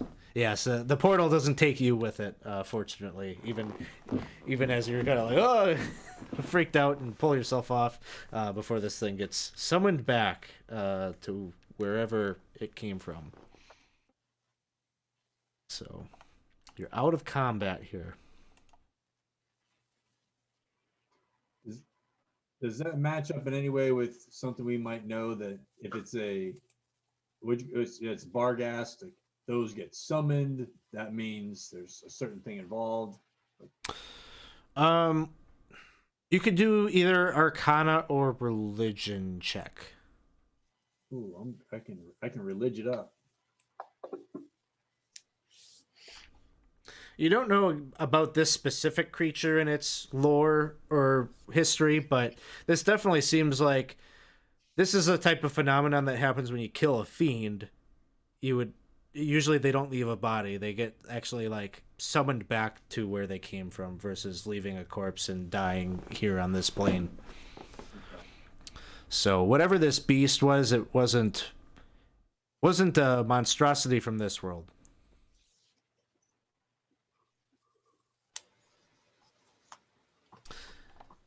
And Fluke just says, well, Murray, what do you think? Should we go? Maybe there's some survivors down this way. They were clear. Me and Savard, we checked this hallway out before. and it seemed like there was something going on back there. Yeah, yeah. As he's like reaching down to get another onion. Oh yeah, yeah. Sure. Let's yes, let's go. And as you go check out this room where the bar guests were, I'm just gonna hold up an image from the book, because one of Cliff's images. It's a little different than our scenario that we played, but in this last room here, you can see that the ceiling stretches up at least 50 feet tall, and there are three metal poles that extend all the way up, and all up and down these poles. Okay, these goblins, they're kind of dancing. They're doing a little pole dance kind of thing, and so that that's not exactly what's happening. But there's a bunch of goblins up there. They're not enjoying it. They're not enjoying it. They're not practicing their pole dancing skills. But they're all, there's a bunch of goblins like all have climbed all the way up those poles and are just like, apparently that was where they were hiding from the bar guests that were probably nipping at their ankles. And there's one goblin who is hanging onto a pole that is actually horizontal but not attached to anything. And it's a female goblin who's just hanging onto this like floating mid-air pole. And as Fluke comes into the room, the woman on the floating pole just looks down and she says, "Oh, thank the heavens, Fluke, that you finally came. And where have you been this entire... Oh, you took care of the bar guests? That's just wonderful. Could you please get me down? I'm kind of afraid to be up here." And Mom? And he says, "Oh, she's kind of a mother to a lot of us down here. But yeah, hold on." And he just kind of goes up like right underneath her. Just fall. I'll catch you. All right. Yeah, hold on here. I'll come and help, I guess. Oh. Here we go. Oh yeah, Murray. It makes more sense for you to do it. You're much bigger. Yeah. You reach out your big Goliath arms and manage to catch her. So, I think this is where we're going to end it. You managed to kind of come in here and play savior a little bit to these goblins, so that's going to be feather in your cap to maybe have some influence over them in the next session or so. I don't want to role play all that out right here at the end. Let the next group kind of be able to take the bull by the horns here and roll with what they want to do here with the goblins. But yeah, so what those creatures were, they are bar guests. They are a type of creature that basically are the result of a betrayal between a goblin god and I don't think it's Yin-Naguhu exactly, but one of Yin-Naguhu's generals. The goblin god they made a deal. Goblin god didn't fulfill their end of the bargain, and so this fiend was created, and it can shape change into goblins, and its goal is to eat goblins and devour their souls. So that's the lore behind that bar guest, and that's what they were up to. So you managed to save these goblins from that fate. Not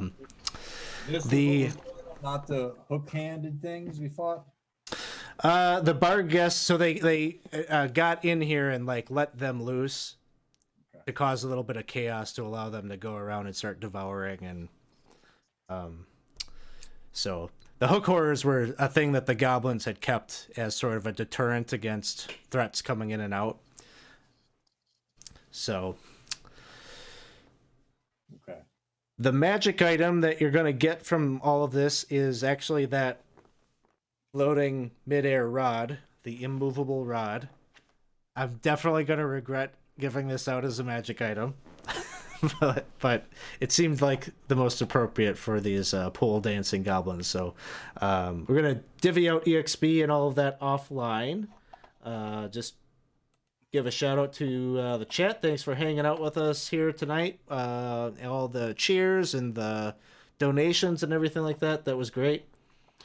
As we take ourselves offline here, why don't we drop a raid over on one of our friends? Let's go see if I'm gonna do a raid on Mini Terrain Domain, and they will probably promptly go offline, but that's how it goes. We'll see y'all later. Thanks for hanging out. Come back around tomorrow morning at 9. We're gonna have some Eberron being played here on the channel with Corey. Or you can come and stop by tomorrow night. We will be playing Kingmaker, the Pathfinder module Kingmaker with Dave at 7 p.m. If you'd like to hang out with us after the stream, you can do so by joining our Discord. We'd love to have you. We got a very, very active community, and so link is there in the chat if you'd like to come and join us in between streams. All right, thanks everybody. Have a good night. We'll talk to you all soon. Good night.